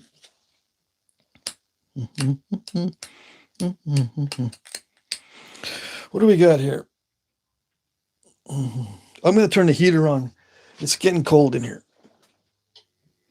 So you'll hear the heater in the background. I got 45 minutes left on the live stream, so far this is what I got on the notches. Let me see. I forgot to clean up my area a little bit. Let's see. Clean it up a little bit. Yeah, see how easy that is? And now you can see the notches. So I just keep going. Yeah. Making sure I don't hit the sides. I probably have to readjust this. Now, there's ways to nap vertically. Like I could nap like this. But I never have any luck with the vertical stuff. I break stuff when I start doing vertical punching. Or vertical pressure. So I got to crunch it all in. Yeah. I've been practicing a little bit on the side, off camera, with the vertical stuff. I've come to the conclusion that it seems to be the same situation that I have with boppers. For some reason, I cannot develop very good accuracy. There's something about the vertical pressure work and the vertical punch work that is beyond me. I can't figure it out. I can't figure out why I cannot get the accuracy I need. I'm thinking that's what it is. What else could it be? So I stick with the crunching method. The primitive crunching method I've used ever since I first started napping 15 years ago. Let's see. All right, so this is the first stage of notching when you just get them started. So let me take a break before I do the final notching. I still got 40 minutes left. Let's check the chat. Man, there's a lot of chat. 251 viewers. Red Brick subbed. That looks awesome, man. Thank you, thank you. New subscriber. Jeb is doing what I was doing. Okay. Noah Merritt says, I had them get 3 people to help me look for copper nails. They climbed the ladder and looked everywhere, but said they were in stock on the website. Never got my nails from there. Yeah, that's some hardware stores are lame. I hate to admit it. They're just lame. Luckily, I have a good hardware store in my little village here in Vermont. I am so fortunate that we have a good hardware store in this little village in Vermont, in the middle of nowhere. The hardware store is not lame. My goodness. I am very lucky. So if I say I need some copper nails, they've got copper nails. And if they don't, they'll go, we can get those in. Really? Yeah. You just got to buy the whole box. Okay, I don't care. Whole box will last me the rest of my life. So yeah, no problem at all. That kind of thing. Let's see. Ed Gould says we got 3 inches of good wet snow this morning. I'm so lucky because all of our snow was dry and powdery, and I was able to get it moved out of the way, get my car shoveled out, get my the area where my hose bib was outside. I got that cleared out, and I thawed out the darn hose bib. Got that weatherized, put a cap over the top of it, and cleared out all my pathways around my yard. No problem at all, because it was so light and fluffy. Someone says, that's the explanation I needed, Jack. Thanks. You're welcome. Diesel Schwartz, you can still hunt with these arrows. I tried to tell you I've done it. Oh, yeah, you can still hunt with a lot of this stuff. I mean, I'm not saying you can't. Deer is one of the easiest things to take down with arrows. I'm just saying, if you don't cut out a big portion of that meat, chances are of you getting a piece of that arrowhead stuck in your, in your gums or even swallowing it is pretty high. So you take that into account. If you don't care about wasting some of that meat, that's fine.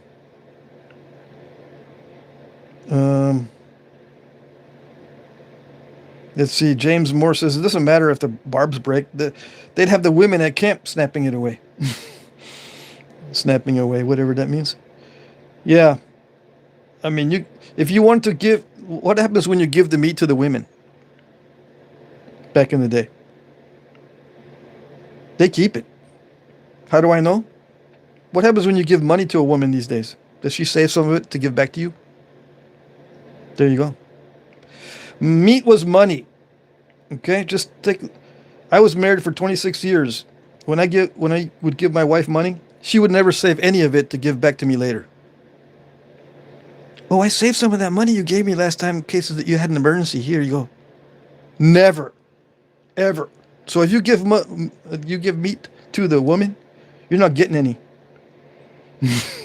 Especially if she has to work extra hard to pick out little shards. She'll give you the evil eye and go, why did I marry this guy? He gives me meat full of shards. He's not getting any of this. On top of, I never give him meat that he gives me because it's mine.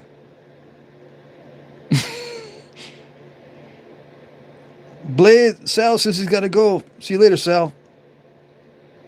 I missed your exit. Diesel Schwartz says it's supposed to break off in the meat so it continues to bleed. No. Breaking off inside does not make it continue to bleed. The initial cut is what makes it bleed. 90%, I would say at least 90% of the bleeding occurs with the initial cut, not the subsequent shattering.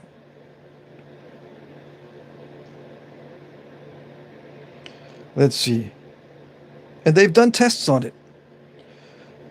Okay, it's not just a thought experiment. Most people on the internet do a lot of thought experiments, and they never look and see if it's actually been studied. If it were true that the shattering would make the wound bleed more, people would be hunting hogs, these hogs that are infesting everything. They'd be hunting hogs with shattering arrowheads. They don't, do they? No, because you can hunt hogs with anything you want. I use my AR.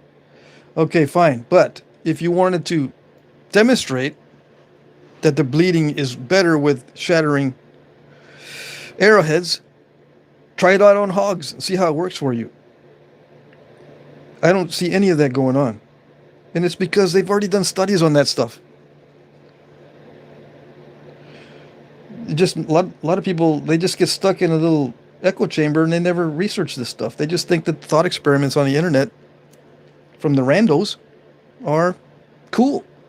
Yeah, that's a cool study from cool people, cool randos. Is it possible to make an arrowhead out of sugar? Yes. It is possible to make an arrowhead out of sugar. It's going to be very shattery, but you can do it. As long as you don't nap it. I mean, you can, believe it or not, you can nap hard candy type material. Yes, you can nap hard sugar candy. I just don't recommend it because it's very, very delicate.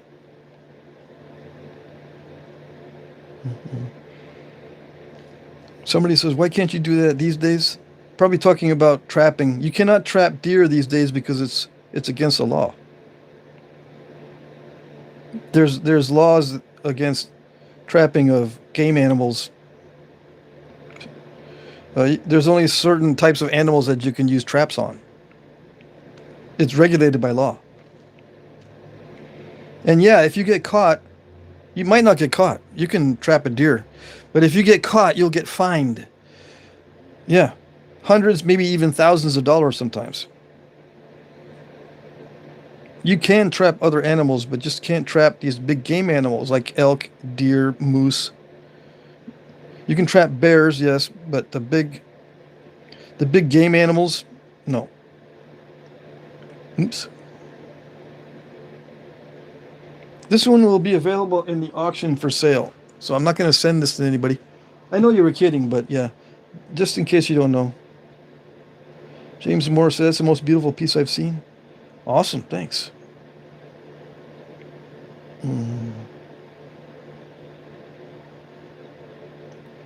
Born with a pressure cooker in his left hand. Homemade Ludi? Dang, I hate to hear that for Patrick. I kind of understand. My cousin was born with a pressure cooker in his left hand. Yeah, this is not Minecraft. Real rocks are different. Yes, they are. I get a it's what's funny is I get a lot of people who have played Minecraft that want to be nappers. I wish I was born with a pressure flaker in my hand. That would have made things much easier. See, I'm 62. I started napping 15 years ago, so that was like in my 40s. I've made arrows and bows since I was little. I started when I was about 8 years old. But there was a long break in there, especially during my marriage, where I didn't do any napping or making bows or anything. Yeah, I was in daddy mode for many years, and I didn't get into napping until much later in life. And I was in college. I had to study a lot. I went through a lot of schooling. Yeah, before I finally settled on drafting. I went to welding school. I went into the military. I tried architecture, and then I went into architectural engineering, and then I changed to computer science. I changed my major twice when I was in college. I started out as an architecture major. No, started out as a math major, and then architecture, and then architectural engineering, and then computer science. I changed it 4 times. Yeah, it shows you how much of a spaz I am.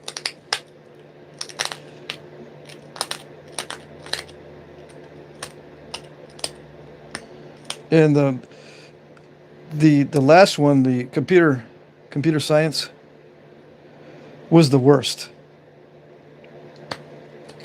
I mean, if I had been able to tolerate that class, I could have made 6 figures early on in my career. I could never make a 6-figure income as a draftsman. I came close when I moved into an engineering position, but it took years of drafting to move into that position. And it wasn't any fun. It wasn't like, oh, now I get to do the engineering stuff. It's like, oh, now this is what the engineers go through? Really? Changeling? Yeah. That's why they pay you the big bucks. You get blamed for everything, even though if you didn't do it. They got to blame somebody. Yeah, but I worked for days and months on this. Weeks. Maybe not months. I worked for days and weeks on this. Yeah, well, you got your name on it, right? Yeah. Well, you're to blame if something goes wrong. Really? Yeah. That's why they pay you big bucks. Okay. I'm simplifying it, but you get the idea.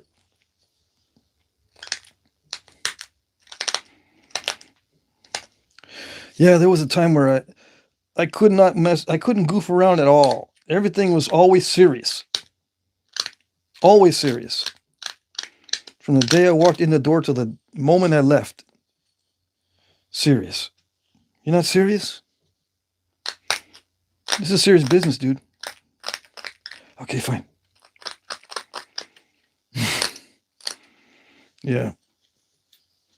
It wears on you.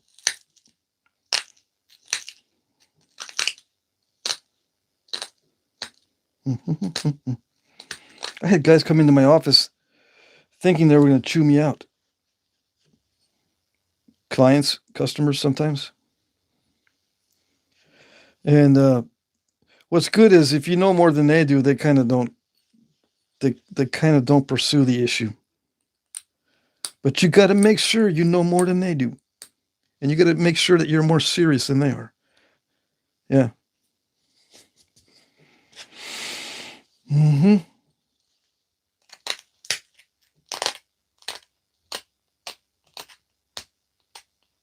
There's nothing more annoying than people that are.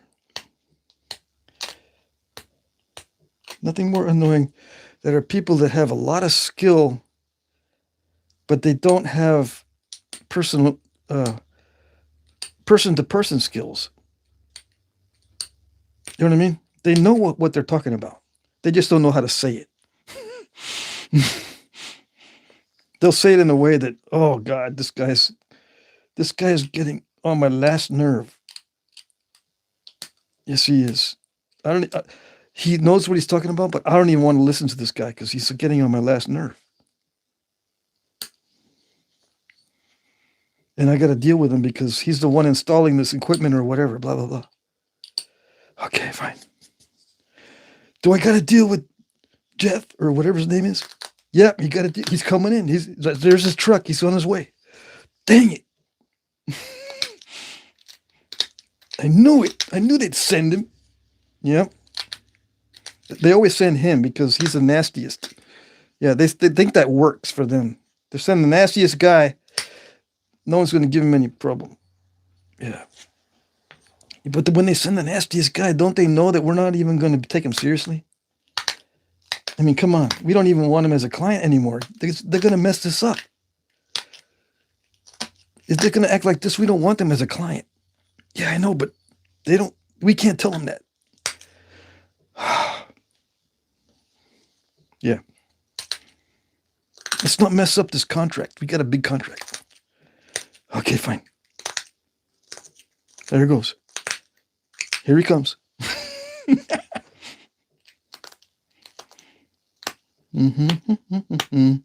I don't know.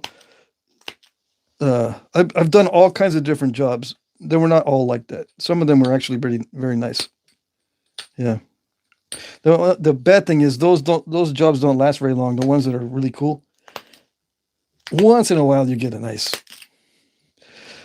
client, nice environment, nice projects. No, not too much pressure. There's still a lot of pressure and deadlines, but they'll work with you. They'll go, okay, well, we got some flexibility if something happens.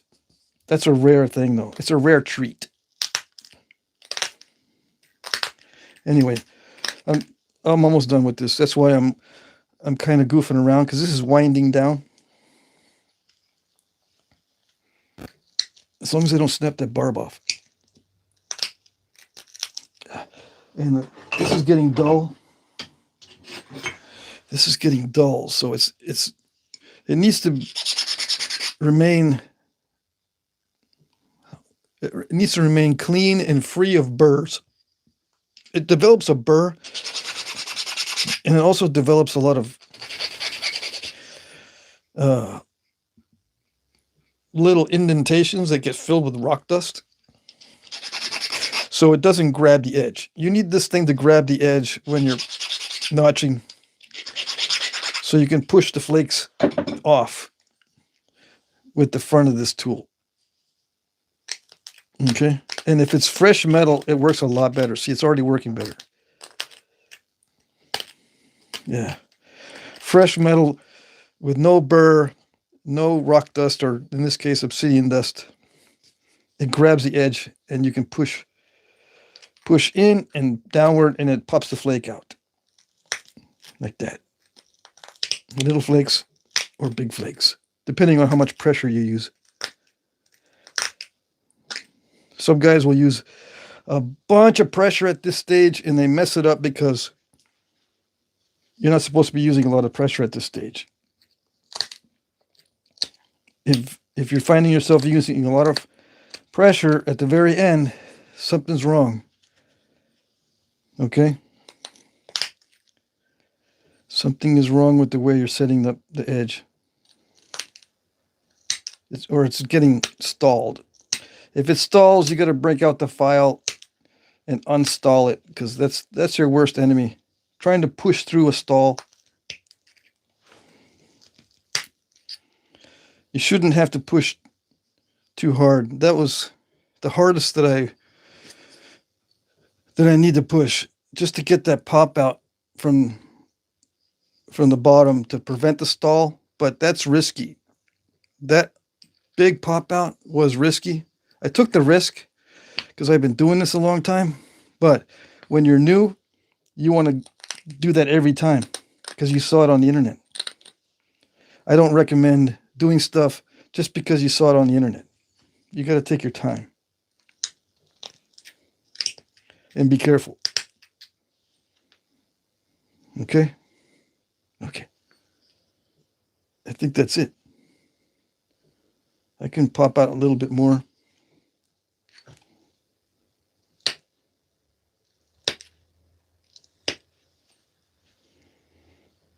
It's starting to stall again. There it goes. It'll pop out. So yeah, that's it. I'll make them symmetrical. Keep flipping it back and forth so I can overcome my fliplexia.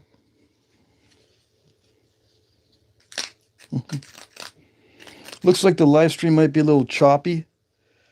Hopefully not. I was reviewing one of my latest live streams, and the feed kept interrupting.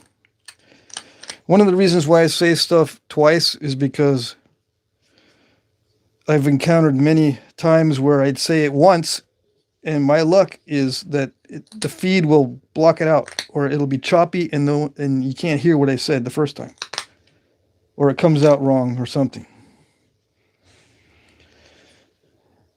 It sounds like I would say something else, for example. So I'll say things twice.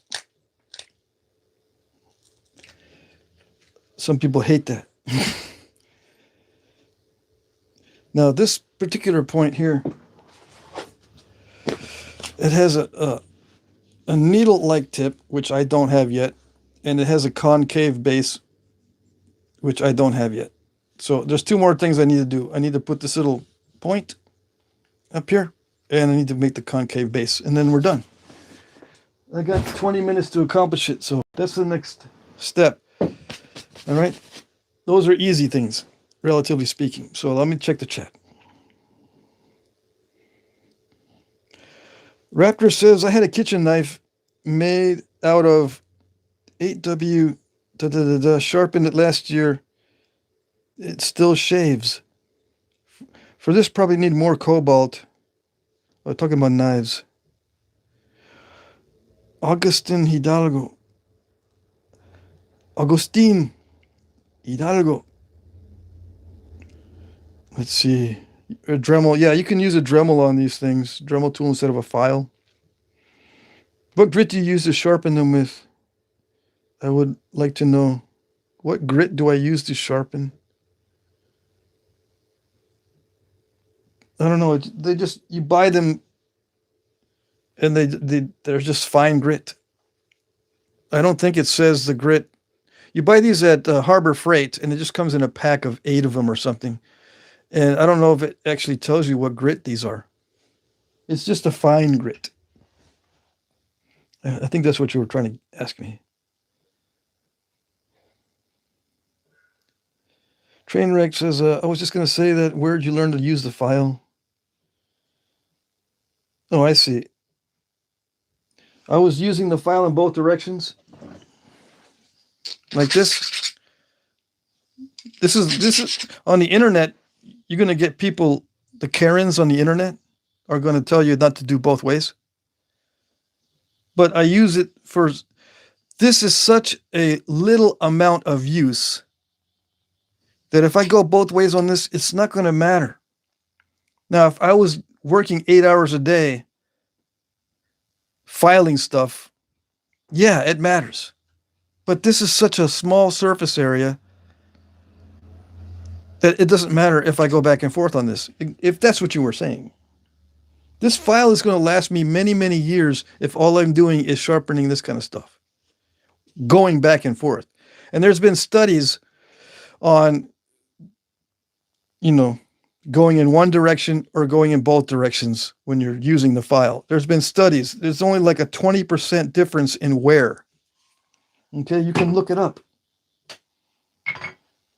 And since these are cheap, it doesn't matter.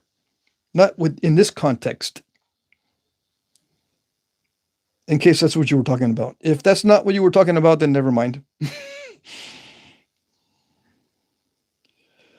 Let's see.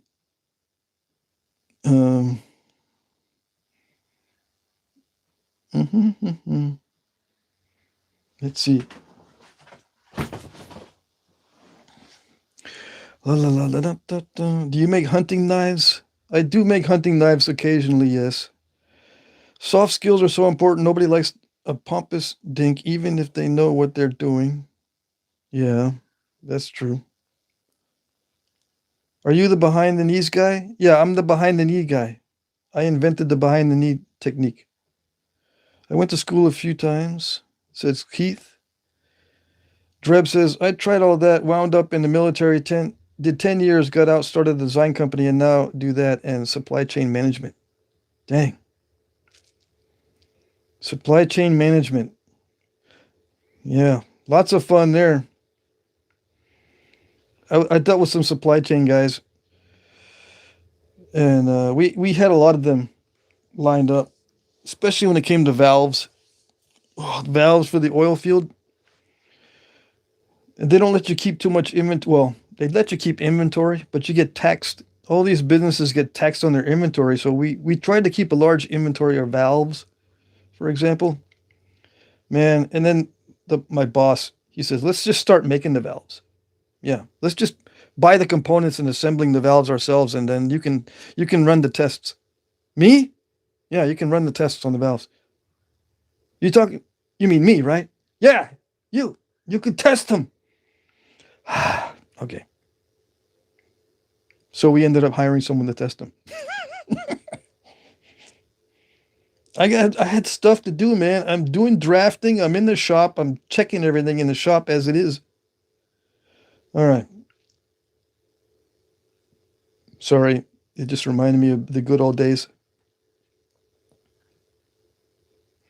Weapons Affair says sportsmanship is only valid when sustenance is taken for granted. If your family and tribe depend on meat for survival, any method of taking game successfully is ethical.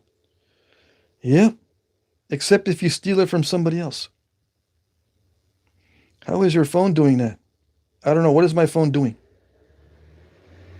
Need more cowbell and gloat, says Rockin' Pops.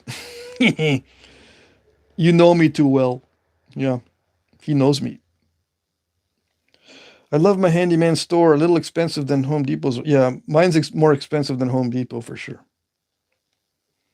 Let's see here. Keith says, good afternoon, Pat and everyone. I got a big package sent out yesterday, Pat. I hope you have the room in your house. Should be there in 5 days. Awesome. Thank you. Thanks, Keith. All right. So I think I don't see any more questions. Are there more questions? Because I'm going to finish up on this point. I lost 100 people just because I looked at the chat, but that's okay.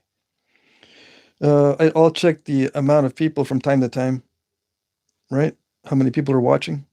It tells me how many new people are there. Bushy says, I'm on the mountain hunting. No sound, 10 inches of snow. Dang it. There's a lot of chert in southwest Iowa, says Jim Cooper. I see. Wait, okay. Day, all day is Chris Day, says, you can publish your videos as an experimental archaeological study. You can publish your videos as an experimental archaeological study? Is there like a website that says post here for your archaeological experimental studies? Or are you just saying that I could put that in the title of my videos? What do you mean by that? All Day is Chris Day is actually a cool name. I've learned a lot from you, Jack, says Chris. Chris Van Patten. Well, thanks. Noah says, I also sharpen my flakers that way with a file by rubbing them back and forth. Yeah, it's not going to hurt your file because it's such a small item. And it's mild steel or soft copper. Yeah. And believe me, I got that lecture when I was in the shop class. Yeah. Same way with using a table saw. I use a table saw to shape my bows sometimes without the fence. Okay?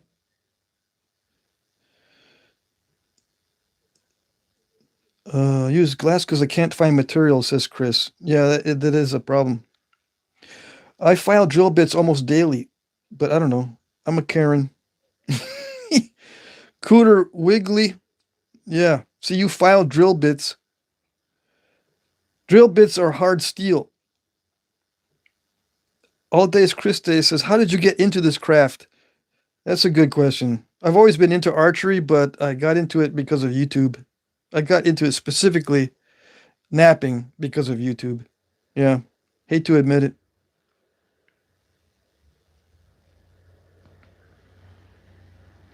All Days Chris Day says, I'll take my grinders to my chisels because they get nasty when I use them for tile installation. Yeah.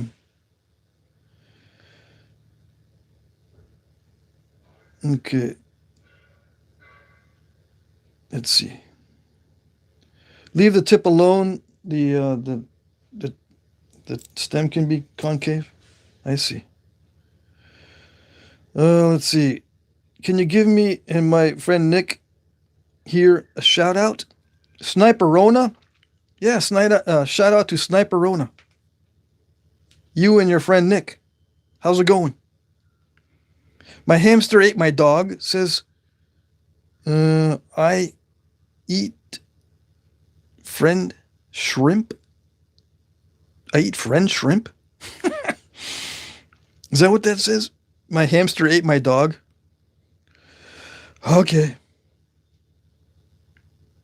You can just buy it online, Obsidian. There's plenty of rock sellers. Yeah.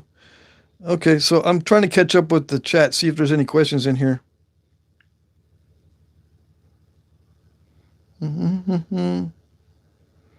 Because you were confirming the hand-skilled stonework methods ancient humans used. Definitely would like to know how. No, elder to the source of material. Definitely would like to know elder to source the material. There's a lot of guys that sell material. Just in case you guys don't know, I know I lost a lot of people, but if you look on Facebook and type in knapping materials as a search, and search long enough, because you're going to come up with all kinds of crap on Facebook. Facebook is terrible, right? But you can find people that are selling rocks on Facebook. That's where all of them end up. All the rock sellers end up on Facebook, and I think Facebook Marketplace will also have sellers of rocks. I'm not sure exactly. I use Facebook Marketplace for looking up stuff like used stuff that I can buy for cheap. But I bet you they also have some stone sellers there. I have not checked that specifically. I just know of certain sellers that I follow on Facebook, and sometimes I'll see a new one pop up on Facebook. All Day is Chris Day says you could actually get academically published. Oh yeah, I could publish my stuff on academia. Yeah, I've seen guys, Flintnappers publish stuff on academia. I just haven't done it.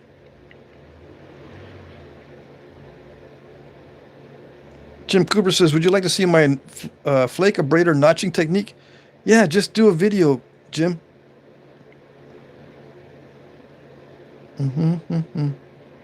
People want to know where to get the obsidian. Where do you get the obsidian? Have you ever searched for obsidian online? Have you ever typed in just obsidian for sale as a Google search? or any kind of search anywhere, obsidian for sale, you'll get rock shops and stuff. You just need to, I guess, put in obsidian for sale for flint knapping. Let me know if you have done that and you've come up with nothing. And I can give you a link in the comments if you ask me again after the live stream is over. I'll give you links to people selling obsidian, direct links, and emails. Okay? I can provide you with links to people who sell obsidian if you ask me in the comment section after the live stream is over. But I lost 200 people since I'm checking the chat. These people that are gone, they don't want this information apparently. But since you stuck around, hopefully everyone who asked where to get obsidian stuck around, and I'll be able to tell you. Jim Cooper says he'll sell obsidian flakes. See? Ross Wellman says, okay, I'll say goodnight now, Patrick. Thanks for the video. You're welcome, Ross. We'll see you next time. You honestly should make a store for the nippers. Yeah, I have an auction that I sell my stuff in on Mondays. But a store, no.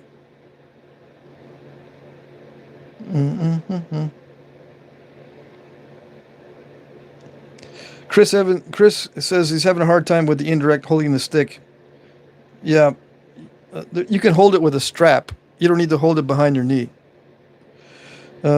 If you search for Jack Crafty Kelly strap, Jack Crafty Kelly strap.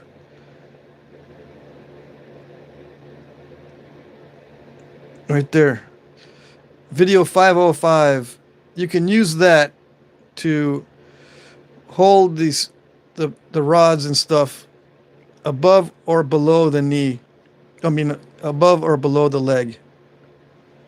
Okay, and I go through how to use it. Okay, this was made 9 years ago. 9 years ago. You've either not napped for 9 years or you've been in a bubble and you hadn't seen this video. Okay. It does get frustrating that people haven't searched for this. But I guess searching is kind of a pain in the butt because you get a lot of weird stuff. Yeah, I get it. I've tried searching for stuff and I lose my patience if I start getting weird responses or just a bunch of junk or people that are selling stuff but they're not selling exactly what I want, or it just takes too long to search. I get it. But my video, I number all my videos. So video 505 is the Kelly strap video. You can type in Jack Crafty 505 if you want. It'll come up.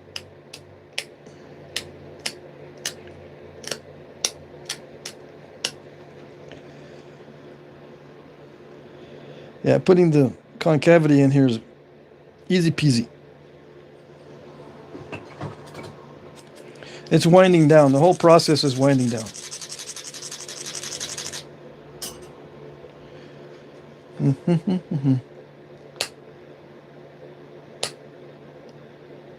This is some inward pressure because I'm going to be thinning as I go.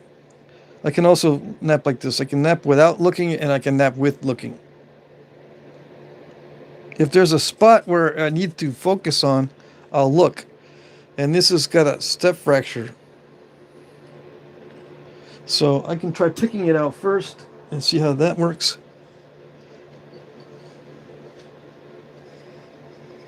With this thin tool. This is a notching tool, but I can also pick out step fractures. I just put the tool on the face of the step fracture and try to pick it out.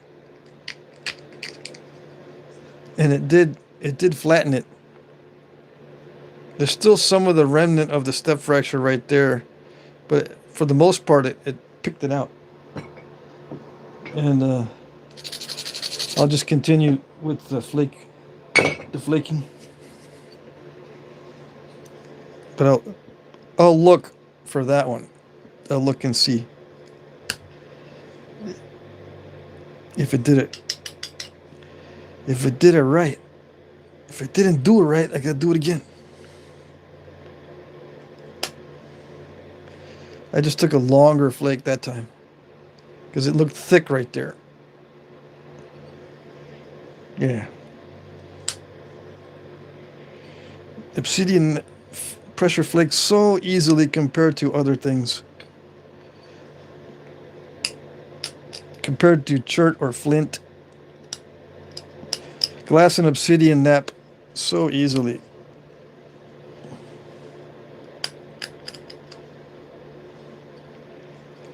Yeah.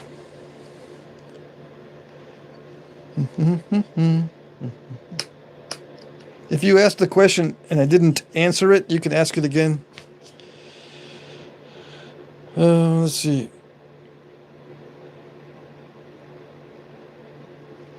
Chris says, you ever watch Will Lord? Yeah, I've watched some of Will Lord's videos. Yep. He does a lot of English flint.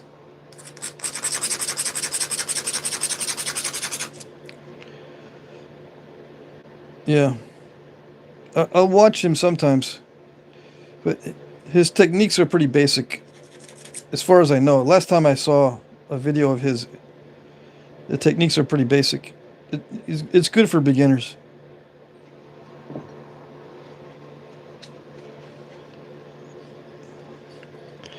All right.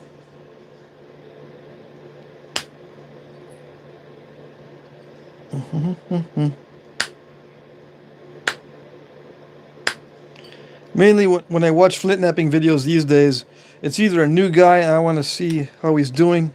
Sometimes they ask me to look and give my opinion, or I just want to stay up with the times and see what's going on with the new nappers. Sometimes a new napper will have an idea that he got from some old timer that's outdated, and I don't try to correct him or anything. I just keep that in the back of my head that these are still some of these things that nappers are doing that are outdated. Some of the information just needs to be addressed, and I'll address it in one of my videos or something. So mine is a little bit bigger, and the stem is wider. The whole thing is bigger than the one in the book. Okay. But it's the same basic shape. And I'm going to make the tip a little bit more pointy. Just downward pressure.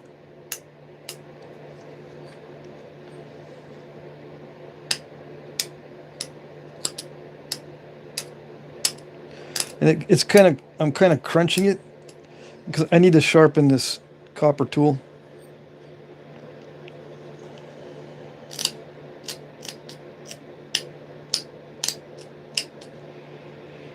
I will sharpen it and do this again. All right.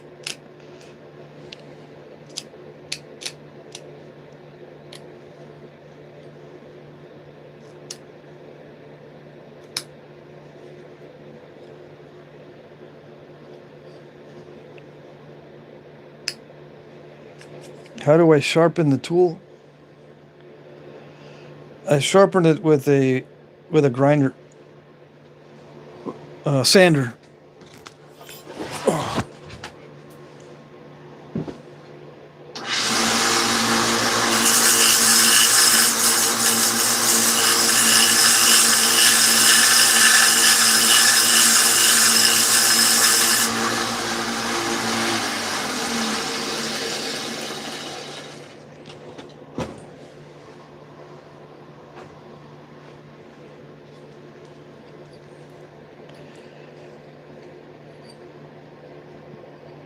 Okay, so it's sharper now. I'm just going to make sure that these flakes that I remove don't have any crunching. Just a nice snap. That keeps the edge sharp when it just is a nice snap.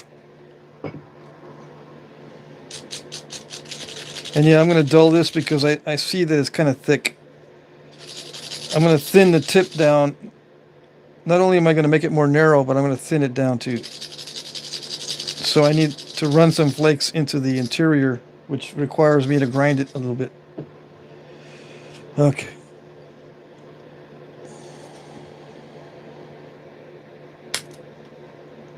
Yeah, like that.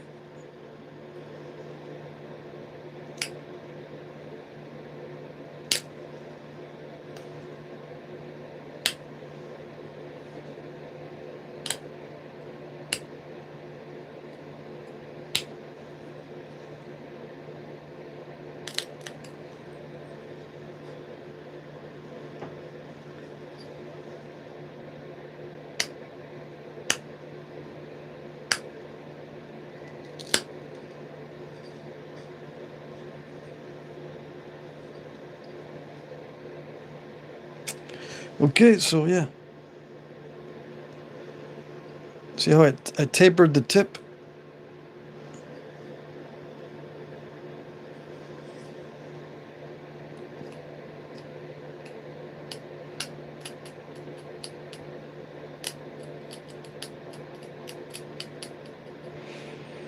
I have to be careful on this step because a lot of times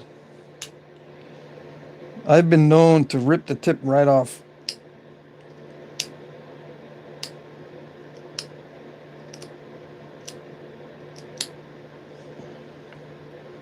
And I'm not going to get too ambitious with it.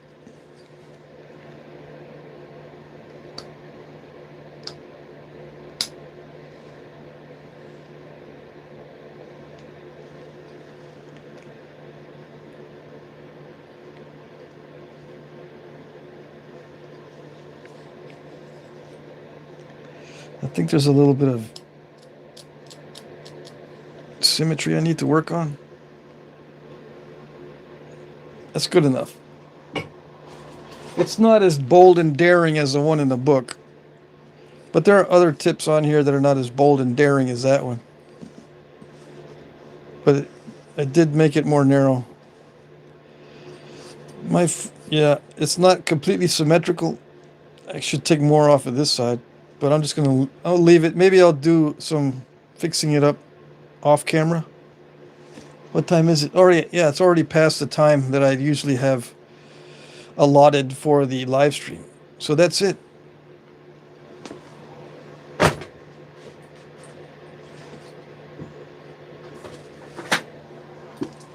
need something I can use as a background to show. I guess just my hand, right? There it is. So I think the ratio is 8:1 with the thickness ratio. Somewhere between 8:1 and 10:1. Big, bold flakes. Like, that's the way I like it. As it gets further toward the tip, there's a lot of flaking going on, but that's all right. I can tolerate a lot of little flakes near the tip. But on the main body of the piece, that's where I like a lot of big flakes. Some guys will do a lot of parallel flaking and stuff. But that's the difference between my technique and other guys' techniques. And the edge is just picked. It's like a sawtooth edge. It's not all that thin. I can pick it more and make it thinner and sharper. But it requires that I grind it again. And then be very, very careful with the pressure flaking so that each little pop out makes the edge thinner. You know, those little percussion scoops or pressure scoops or pressures. you can intentionally put those little pressure bulbs in there to make the edge thinner. Right now, it's just mainly downward pressure to sharpen it, which is the easiest way to sharpen. But if you press inward more, it creates these little bulbs of pressure. It makes it even sharper.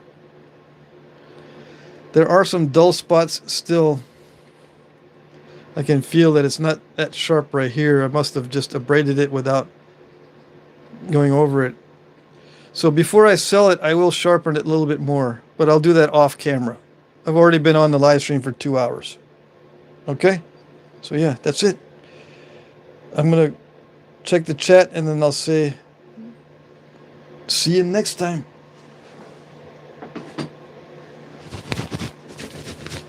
All right.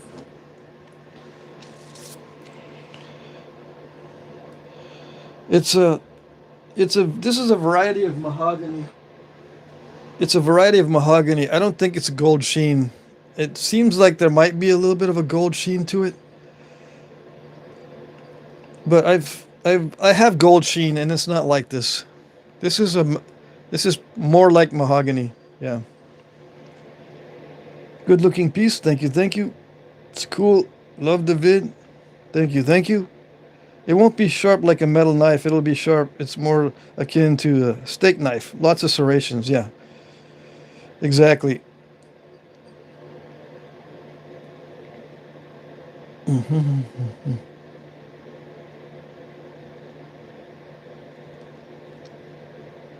Is glass easier or harder to nap?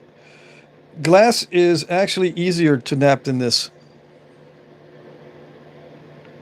How sharp can I get it? As sharp as the sawtooth will allow me. Yeah. There's going to be a lot of little teeth. It's never going to be like a steel edge. It's going to have a lot of little saw teeth, so to speak. It never will be without those little saw teeth. Okay?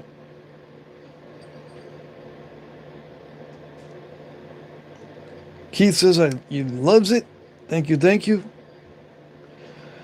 It's just Philip says there's something ASMR about this. Yeah, I've heard that. There's unintentional ASMR with some of the flint napping. Yes. He could watch this for hours. Oh, I'm very glad. Chris says, how many points have you made and how long have you been napping? I've been napping for 15 years and I stopped counting how many things I've made after 800. I think I came up with the number of 800 several years ago. I've made more than that. Let's see.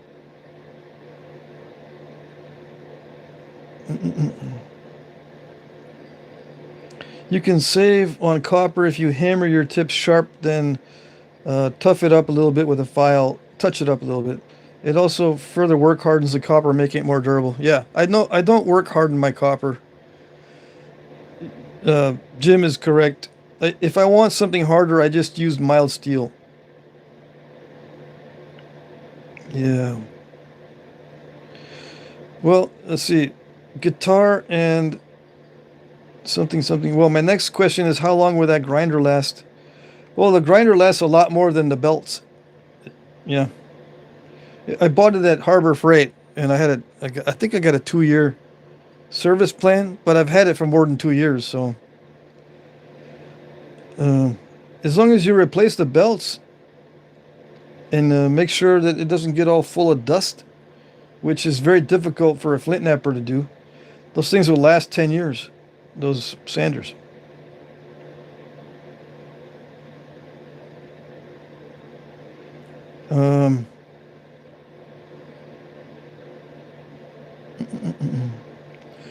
Yeah, grinding. See, these flint knapping tools, they don't wear your tools down very much. Sharpening this on a sander doesn't wear out the sander's motor, for instance. What will wear out the sander's motor more than this is if your extension cords or whatever, or your electrical is not set up correctly. Yeah, I've got extension cords from my basement of my house out to the shop because I don't have electricity in the shop. So the extension cord reduces the number of volts and amps going into the motor. So that will wear it out a lot more than sharpening my flint knapping tools. But I think it'll still last about 10 years. Let's see. Ray says, this is why antique arrowheads have no value anymore. It's impossible to tell if it's 1,000 years old or 10 years old. I don't know. There's ways to tell that it may be older than 10 years because if it matches something in these books, that's why they sell these artifact books. Overstreet identification and price guide. See, it says identification. That means it can tell you what you have and how old it is, according to archaeological studies. So you can tell just by the shape of the arrowhead sometimes. Not all the time, but the location where you found the arrowhead and the shape of the arrowhead can tell you how old it is. Let's see. Jim's been answering a lot of questions for me in the chat. Thank you. Thank you, thank you. All right, I think I've caught up with the chat, right? Flint snapper. With the cheaper power tools, I have found that bearings go bad before the motor. Oh, okay. That's true. Chris says, I mostly find points. That's awesome. I tried with glass once and cut my palm, but I didn't have to get stitches. Alrighty. That's good. Let's see. I think I started watching in 2017. Texas thunderstorms and yelping pups. Oh, yeah. And sirens. We lived near the hospital when I lived in Texas. So you'd hear the sirens in the background from the ambulances. Damon Crowfeather has been on since 2017. Yeah, it's been a while.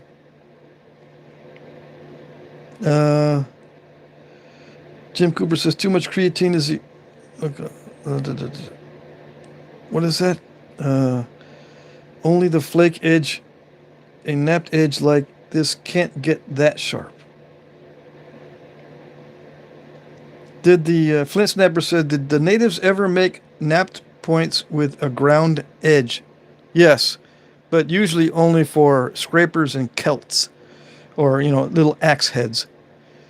Yeah, Native Americans did grind after napping, but it's usually because the material was not suitable for napping. It's rare, though. You don't see very many of those. And when you do, it's usually not an arrowhead, but, you know, a celt or something to work with wood, right? Or a scraper, something to work with hides. The type of glass matters. Yeah.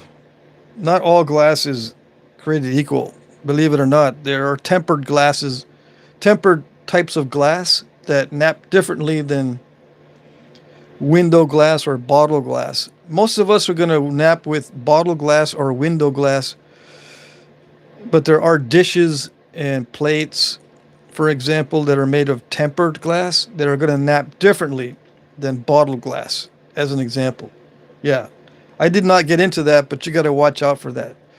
The easiest thing to do is just stick with bottle bottoms, because there are many different kinds of glass out there, and you could be the one that got the worst glass in history.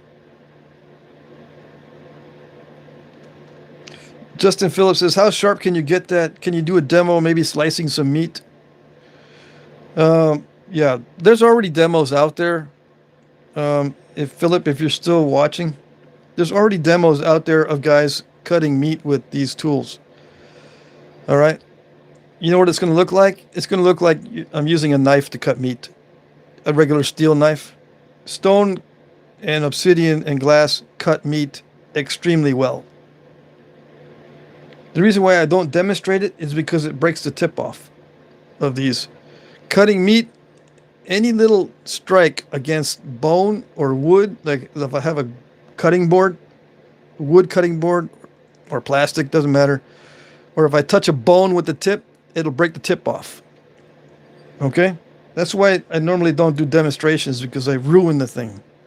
I ruin the points that I just spent an hour or two making.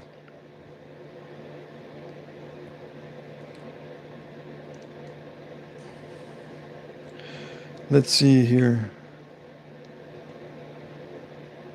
And you can, it gets dull faster than steel. A lot of people ask that question. How sharp is it? How long does it stay sharp? And how difficult is it to resharpen it? It's difficult to resharpen. It gets dull fast, and it also breaks. So it is nothing like steel as far as reliability, but it cuts very well. It cuts just like using steel, even though it doesn't have that smooth edge. It does rip through the meat, but it's like a serrated edge knife. Okay? It does not saw through bone. You can try it, but what bone does is it actually naps the material. So it dulls it right away if you try to saw through bone. Cartilage will also dull it faster than meat. So you just want to cut tendon and soft meat with these. You don't want to cut anything else. But for tendon and soft meat, these things cut extremely well. Oops. Come on. Let's get back to the live.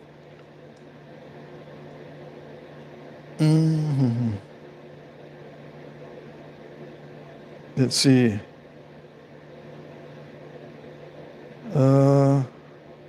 Some of you guys are just joining us, but I'm going to end the live stream. I've already napped for 2 hours. Star Wars Jaws, God bless you, my friends. Let's see. Do you use lead glass? No, I never use lead glass or lead crystal. I never use leaded crystal because I think it's too expensive. And if it has lead in it, like they say, it might be hazardous.